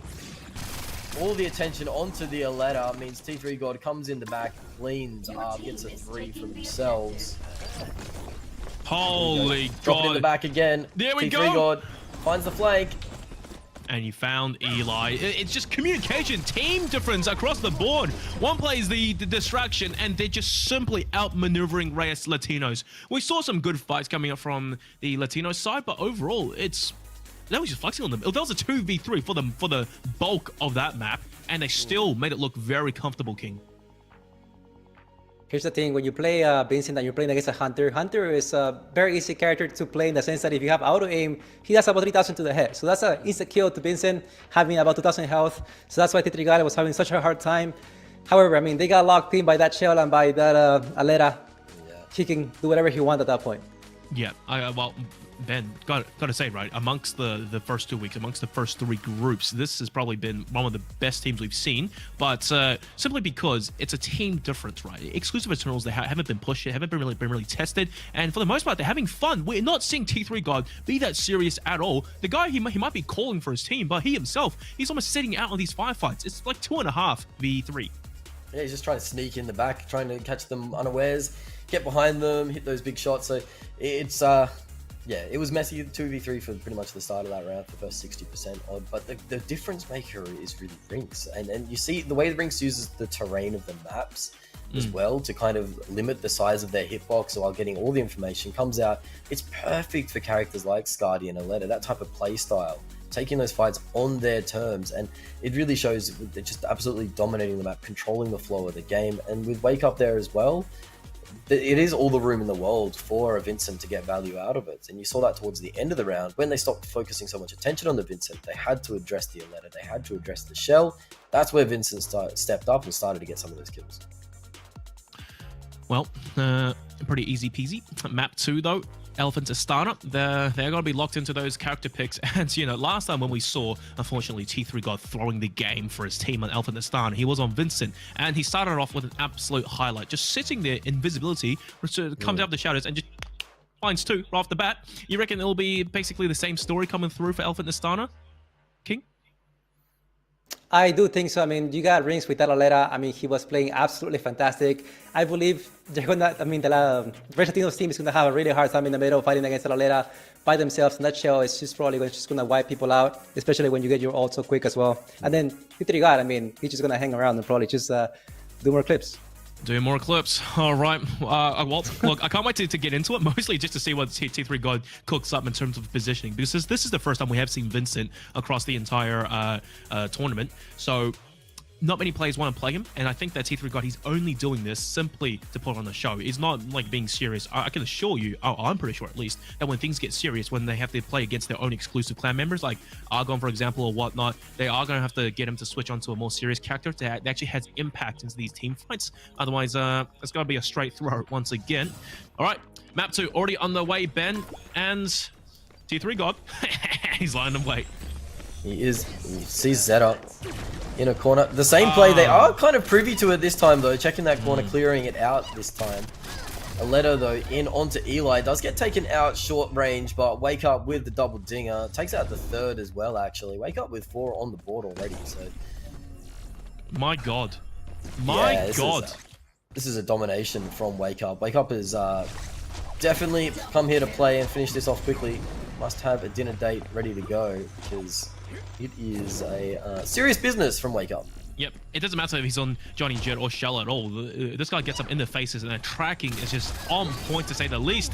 Now let's see Rington actually getting stunned as well. That's good shutdown. Eli investing an ulti into the 1v1. At least they get him the kill. The second kill has to flow their way. Wake Up 1v2s. He doesn't care. Melts them outside. It was a single lane, nowhere to run, nowhere to hide, and he still brings it home. This guy's unstoppable. 50% already before you can even counter 10.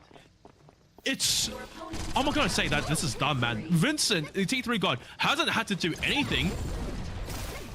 He gets shut down. Not that it matters. Here comes Wake Up. He gets ulti though. This might be a shutdown. Finally, yeah, indeed, he goes down. And Reyes, Latinos, they're rushing onto the site just to get the cap going. They can't let this get away too far, but my goodness, man, 70% already. Practically. Yeah, they managed to get a clean fight, take it out. Easy peasy, lemon squeezy. But in terms of Wake Up, it is Wake Up's world right now. And Reyes Latinos are just spectating it. They're really stuck in the passenger seat. They're just getting absolutely dominated and walked over. As I say that, there is another 3-for-0 clean fight basically on the board. Jaws does go down, but they're going to have to contest the point. Still getting some percentage up here, but it is just T3 God mucking around on the point. Rinks does have that ultimate up, and we'll get the first kill out now. We'll start to get some play time here. Movement is great, but not good enough to dodge Eli's shots. More percent ticking up here. They're gonna have to regroup on the side of the exclusive Eternals, but Wake Up. Nah, dirty from T3 God as he's found the flank, and Zeta does not know that T3 God is coming. Needs to hit a shot, doesn't manage to do so, but luckily enough, Rinks is there to clean up. Oh no, don't do it to Eli. Nah. One more Zeta, time. don't fall for the trick. One more time. The comms are there. The comms are there. Tell him don't go towards the right lane. And now he's in this spawn. No, don't walk. This is mean. Oh, Eli saw something. Already shooting arrows at him, and this is going to force T3 God off the site. Meanwhile, it's still just going their way. They're building up percent. And he can't find the shot. Eli, this is depressing. It's desperation. Mad Lad dash onto the site. And thankfully, Reyes and Latinos, they do regain, and they are putting on a strong fight, though. However, Rinks is the problem here. Might be forced to pop his ulti. Not at all. He doesn't even care. He's going to go for a full cleanup. Wake Up to join the fun as well. Slice of pie going his way. 91% and beyond. Exclusive Eternals. They're having fun. Yeah, Wake Up didn't allow the 1v3 to happen, unfortunately, but... This nice clip here. Rinks again on the cleanup. No attention onto Rinks. That's the 4th in the row. Rinks dominating. And it is the side of exclusive Eternals that really show that they are the cream of the crop here today. They take the first map 2-0. No signs of weakness at all. King, it's too easy, man. It's too easy. This is almost hysterical, man. I mean, you gotta give it to the team. I mean, they put in the work. I mean, you can see when they are in a good match with good players that they probably play against all the time. They're not gonna be picking Vincent, like you said, man. They're gonna be playing serious characters. They're gonna be on there on the board because they want to win that money.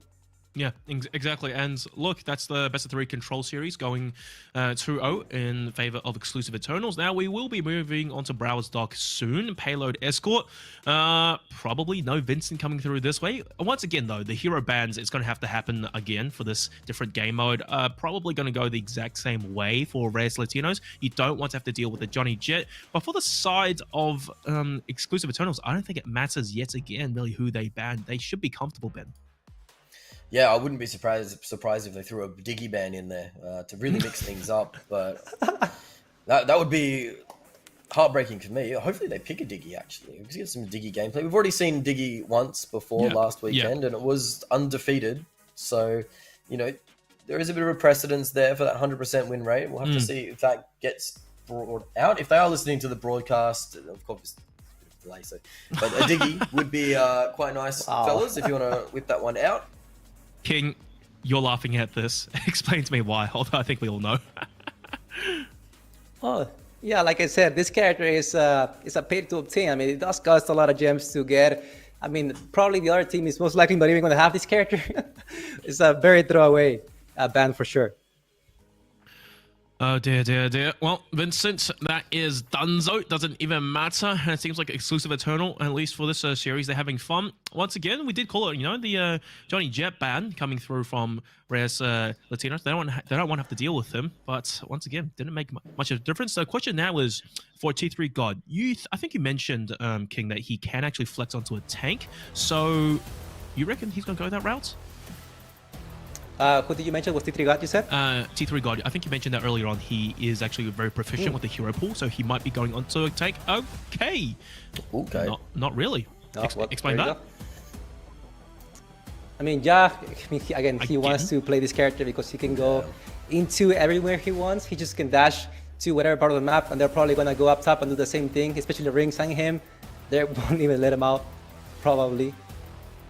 Although they are playing defense, so they're not attacking, so that might not happen. I'll probably stock down and picks. The Hunter out from yours. Well, no Johnny Jet to counter, and there we go. Unfortunately, we did have a player crash before we could load into the game. It is what it is, so welcome to just rant on for a little bit longer. The Ya pick for T3 God again. When is this guy going to get serious, King? At first it's Vincent, now it's Ya. When he played Ya, it was great. The highlight clips, the guy was having fun. At what point does this guy get pushed? He's got to play against his teammates, man. He's got to play against people they know him. I mean, he has a limited amount of characters probably that he can play as well. And maybe if they ban his character, he might have a harder time. But yeah, he's got to play against his own people. Oh my goodness, Ben. Comedy show, innit? Yeah, didn't expect to see it, but I mean, yeah, King is 100% right. He's got to play against some people that he respects. He's got to play against some exclusive members so he can get the bragging rights. Can't afford to drop maps to other exclusive clan teams. So until then, he'll keep marching on with the clown shoes and the clown nose attached, honking his way to victory. Because at the moment, it doesn't look like it matters what he plays. It's just they're so dominant and strong as a team that they can afford to have one clown on the team. The other two are just absolutely dominant in Wake Up and Reeks. Yeah, and on the flip side though, King Immortal, you did say that going into Group D tomorrow, we will also have another Eternal team with, arguably, like you said, everyone's been talking about Myron, like one of the best players thus far. He's going to be watching the stream, I'm sure, watching just how exclusive Eternal plays. He's not getting much out of this, is he? I mean, he knows perfectly well how their team is played. I think Byron and T3 gotta play all the time, and I think they played almost all the tournaments before and they won them. They do have another player named Hasuki or Jasuki, and then he's really good. He's a very supportive player, and I think that guy will give them for sure a harder time, especially to Wake Up. Well, you know, so I mean, when they do play in the finals, that'll be great. I'm very excited for the finals, but that is some time away. We still have to get through the wild cards and, of course, the end of today. And, of course, Group D to finally put Myron on the big stage, see how this guy performs. And also, guys, while we wait as well, just a plug. Guys, for those who are watching, if you have any feedback about the stream, if you enjoy, if you dislike it, tell us why. It will be in the description. There's an official survey. We want to hear about it. T3 wants to hear about it. XD wants to hear about it. We want your opinion. So get your fingers typing, ladies and gentlemen. And also, just a plug as well. giveaway code time. So that's going to be, I think it's 60 T coins and 2 Rumble boxes. Enter that code on the screen right now, and of course, maybe in the chat. So go get those prizes, guys. Now, King Immortal, if you had 60 T coins and 2 Rumble boxes, what would you do? I go for a Hunter if I had to upgrade him. I mean, he's a very good character. I mean, if not Hunter, because it is something you gotta play 5 days in a row to get him. It's Katie, because his Katie is an overall great character as well. And it's the first character you get in the game. So if you can level that up and try to get maybe his ult, that'd be great. I'll use him for that. Use him for that. Well, we did see Hunter getting picked briefly, Ben coming into Payload Escort, and maybe a resurgence of like a Batman-esque gameplay. There is no Johnny Jet to have to deal with. Yeah, we'd need a Batman-esque level of gameplay to try and level this one up. Batman, of course, on the Hunter last week, was absolutely just tearing it up. Hopefully we get to see some more Hunter gameplay like that today, but I don't know if they're going to give the space. I don't know if they're going to get the space to work the Hunter like that. Of course, Hunter, not too great when you dive out on top of him, so we'll have to see if they do give the space for that Hunter to work, but I'm not as hopeful. Not so hopeful. We'll see the sonar grenades. We have seen it, I think, in the first matchup of Reyes Latinos versus Exclusive Eternals, when I forgot who it was that picked Hua Ling for Exclusive Eternals. Regardless of what happened, though, we saw the Hunter basically try to get up close and really throw the sonar grenades out around corners just to counter the Hua Ling passive ability, being able to have X-ray through the walls. Did it work out? Once or twice, but at the end of the day, 1v1 engagements don't win you the entire game all the round. It's still team fights that matter, and when it was the team fights, I mean, it's team diff at the end of the day. Isn't that right, King? Yeah, no, I mean, team difference. I mean, they got the experience, they got the strategies, they got pretty good players. So that's what Reyes Latinos is missing. I mean, maybe they gotta get recruited, Maybe, and the exclusive clan there, as big as they are, odds are it'll just be players being juggled from one roster to the other. So it is pretty funny. It's very big families have to deal with. And finally, like you mentioned, right, we are going to have to wait until Phase 3 to see just which branch of the family comes out on top. And also, guys, just to give you some more clarification about the survey document, feedback about the entire stream and the tournament, whatnot, it'll be in the description of the live stream. You have to scroll all the way down, and it's under the title. We'd love to hear from you. Let us know what you think about the T3 Arena League. And speaking of which, finally, guys, we're back into it. Not bad. Don't get too excited. Let's go. That's a throw pick. That's a throw pick, King. Come on, it has to be a troll. They hurt you, man. They did. They hurt Smash, for sure. Absolutely, 100%. It's Diggy time. Time to get Diggy with it. Don't get diggy with it. Ah, man. Oh, it's gonna be fun, though. Goodness. Well, mental game probably going into the way of Exclusive Eternals. Reyes Latinos trying their best, but yeah, let's see how this one plays out. We've seen Diggy with a 100% win success rate earlier on, and this is a mad combo though. So for the most part, I'm expecting to see some seriously heavy lifting come out from Rinks, Ya and Diggy. Let's see what they can do. Yeah, Rinks is Rinks is unhappy here for sure. Rinks is like, guys, come on. I have to play a letter. You guys get to play all these fun characters. You guys get to flex around, but yeah. Getting Diggy with it time. I can't wait to see how Wake Up goes. If Wake Up ruins the win rate though, I'm gonna be very upset. So Wake Up better get it on a tear here. Doesn't look like a good start. A 1-for-1 trade. Even. We take that. And Rinks as well, getting melted immediately. Eli, he's on a bit of a streak here on Hua Ling. Let's get Diggy with it again. We're gonna try flashing out. That's not good. Zeta, another shutdown. I mean, you pushed it. Wake Up, man. You pushed it 0.61 meters for exclusive Eternals. Maybe they are going for the 0 meter push shutdown. Here comes X3. God though, Ya. First kill going his way. Rinks the second. Oh, it's looking good now. Only last player standing. It's going to be Zeta. It should be a matter of time. That's a team wipe. Let's get on the payload. Let's get pushing. Yep. That's exactly right. Get pushing. And it looks like the Aletta will be the pusher as Wake Up on the Diggy's going to the spawn doors already. You can see in shark mode through the wall there. There we go. More action coming through. T3 gold with the ultimate pops. Throwing those. Yeah, gets the triple kill as well. So now they're starting to roll and get the cleanup. See ya later.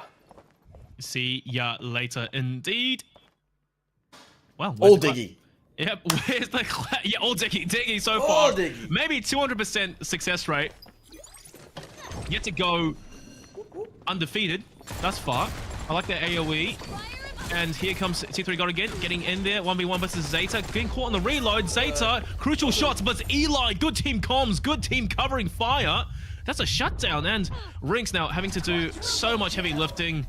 Should be okay for the most part, especially considering the payload. He's pushing it so deep in. One shot is all Eli needs, but obviously easy said than done. Ultimate gets missed, and of course, Rinks once again, indomitable spirit. Another challenge, 1v1. Jaws leaping onto the side by himself.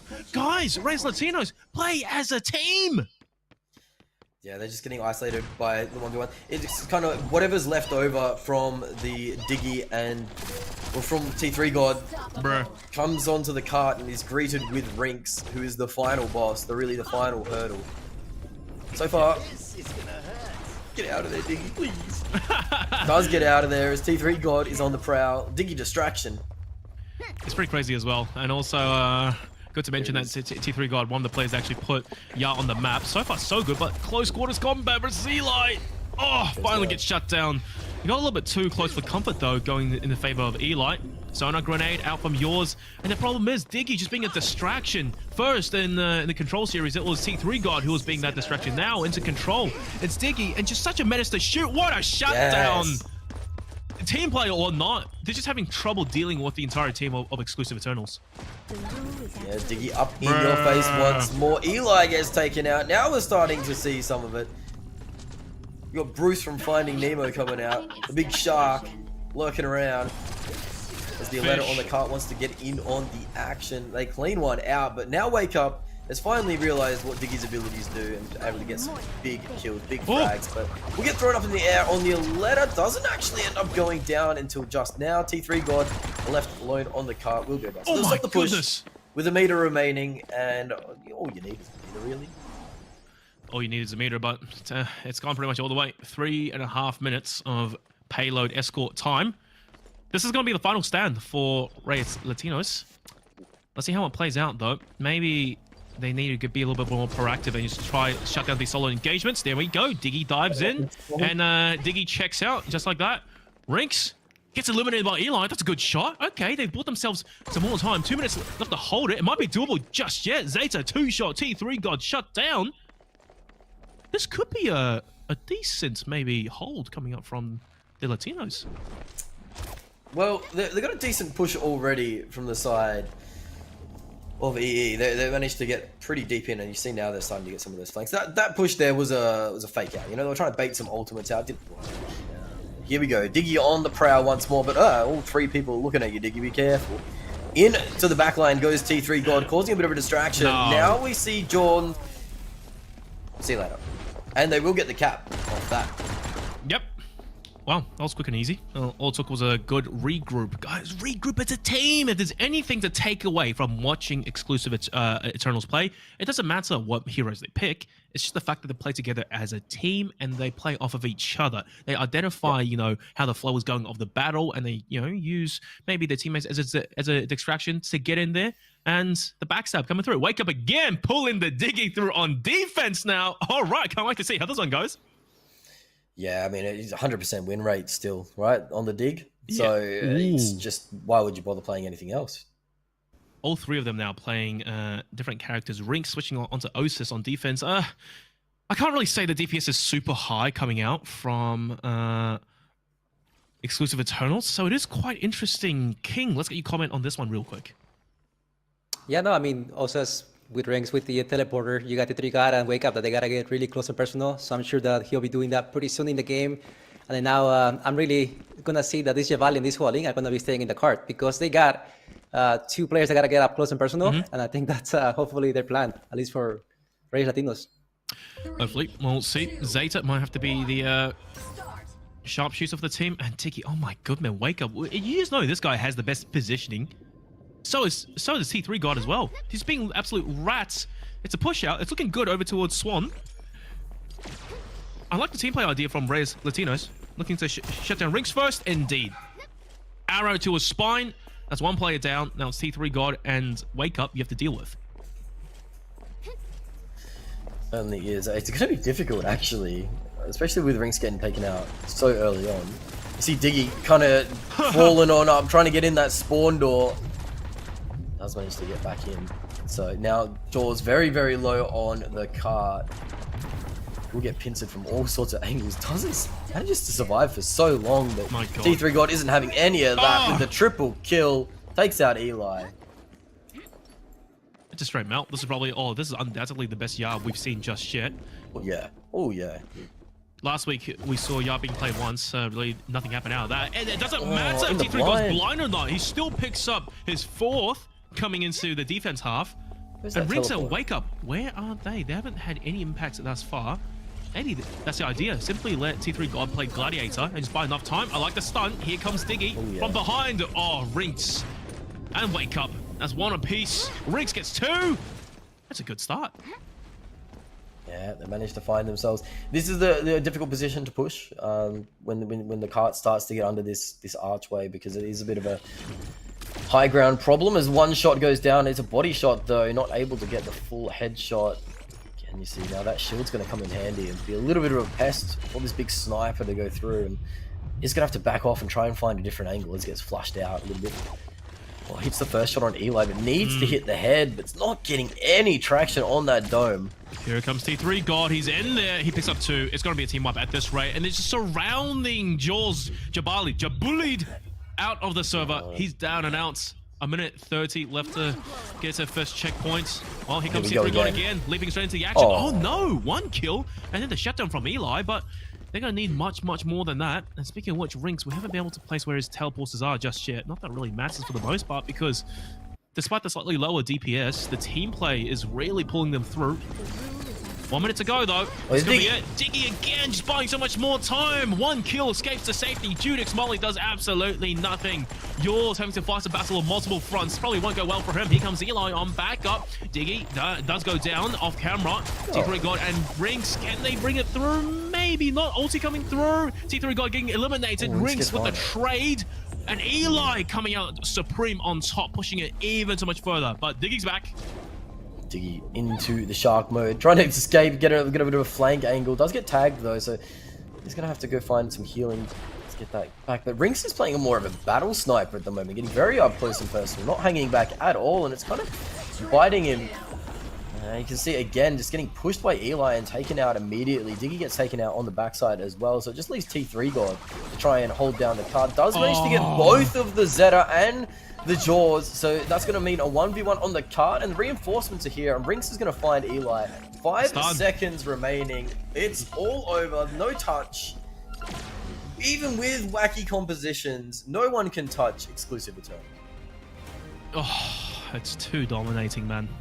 Going 2-0 in the control best of 3, and then just going, 1-0 in the payload escorts. It's so easy, and they weren't even playing their proper heroes, man. It was a bit of a troll pick, and King, you look like you're about to fall asleep, man. Nah, man, it's just so dominating. It is crazy how, even though they choose in a way bad characters for this competitive scene, they do so well. And the Reyes Latinos there, I mean, they just couldn't do much. Yeah. I don't know what is missing, honestly. Yeah. DPS, speed, team diff, communications, I don't know, but look, it is how it is, and unfortunately that does mean we are saying goodbye to the Reyes Latinos. Congratulations to exclusive Eternals. You guys are going to be the 3rd team making it through to phase 3, the finals. Job well done on their part. T3 God, Rinks, and Wake Up having fun towards the end of the day and still looking confident. And you know what, Ben, I think at the end of the day what they've proven to us is that you don't have to play the meta characters. You can play anything you want. As long as your individual skill and team play is good enough, you can make them work. Absolutely, but in matchmaking you probably should play meta characters because you don't have that teamwork and coordination down pat. So don't go throwing ranked games on Diggy just because Wake Up can do it in a tournament. Yep. But no, that was utter domination. The fact that you're able to play that composition and full hold the map is just a testament to how well drilled they are in terms of communication, as well as how individually talented they are. Yeah, and also to talk about as well, you know, sure, T3 God, he was the main damage dealer towards Browsdog on defense, and he was doing a great job. Rings, a good shot here and there, maybe. I don't really think we saw the teleporter in action all that much, but the thing is, as soon as they got close to the checkpoint and they wore the time down of the clock so much, all Wake Up had to do on Diggy, literally pop his AoE, and the stun delay just bought them so much time, and it's just desperation at that point for the Reyes Latinos, and before you know it, you know, the round still by the wayside. That's how it be, King. It was definitely not a moment for Reyes Latinos. I mean, like, the communication was lacking absolutely, and when they are losing, especially to a Digi, nonetheless, that confidence, you know, can go down so much, so fast, and especially if one of your teammates stop stocking, which so happens, you know, so often, they can go downhill really quick. Well, Ben, on the bright side, you know what that means? Diggy is still undefeated, best hero in T3 Arena League. That's far, I think. Yep, the stats don't lie. 2 games, 2 dubs. Diggy is a force to be reckoned with, really. We'll have to see any more Diggy coming out tomorrow. Hopefully we do get a little bit more, but I want to see some Diggy in the finals too, when these games get a little bit closer. Oh, jeez, that could be a huge risk, especially with money on the line. I don't know about that one. And speaking of tomorrow as well, you know, guys, tomorrow is going to be another day of broadcasts. It's going to be Group 4 coming through, and once again, some more nutty teams coming through. It's going to be XCV versus Wings of Jupiter, X Arsenal versus Infinity X. Well, exclusive Arsenal, sorry, versus Infinity X. King, comments on these teams. Ah, man, exclusive. You guys know the name. I mean, they're going to be absolutely dominating at most likely. They got the best player probably right now. I think he has 3 characters that he has made, Myron, that is, I mean, ranked, and he's got the top 1, 2, 3 spots. So that can only tell you so much. And then you got Hasuki, the other player who's very good at support. He's very extremely communicative. I mean, when they do play in the finals or tomorrow, I'm sure they'll do fantastic, and we'll be expecting some easy games, but hopefully not. Hopefully not. Well, we'll see. And hopefully tomorrow, you know, all the teams are going to be ready and available to play, so we can actually, you know, see some more gameplay across the board, see a variety of skill levels on stream, and of course, inevitably, only one team will make it through, so we will be seeing, well, at least giving the wildcard teams a little bit more information about who they will be going up against. And guys, also to mention, on that note, if you want to check out tomorrow's bracket and, you know, how we got here, what's happening tomorrow as well, Gorg Gaming, click on their tournaments and you'll find T3 Arena. They'll give you all the information you need and the schedule. So once again, XCV versus Wings of Jupiter, exclusive Arsenal versus Infinity X. That's going to start at 7 p.m. Eastern Standard Time. The broadcast, at least the first games, are going to be played off stream, so we will let you guys know exactly what happens and have some highlights for you from the first 2, so we can get started into the lower bracket right off the bats. And also, a giveaway as well before we end the stream. It's going to pop up real soon here. Use the code on the screen, type it into your game, get yourself some T-boxes and some Rumble coins. Oh, sorry, Rumble coins and T-boxes. Enjoy that present, guys, for loyal viewers who are watching. We hope you enjoyed the show. It's a pleasure. I'm Digital Cast, with me, King Immortal and Smash. This is day 3, Group C of T3 Arena League, done and dusted. We'll see you tomorrow for day 4. Cheers.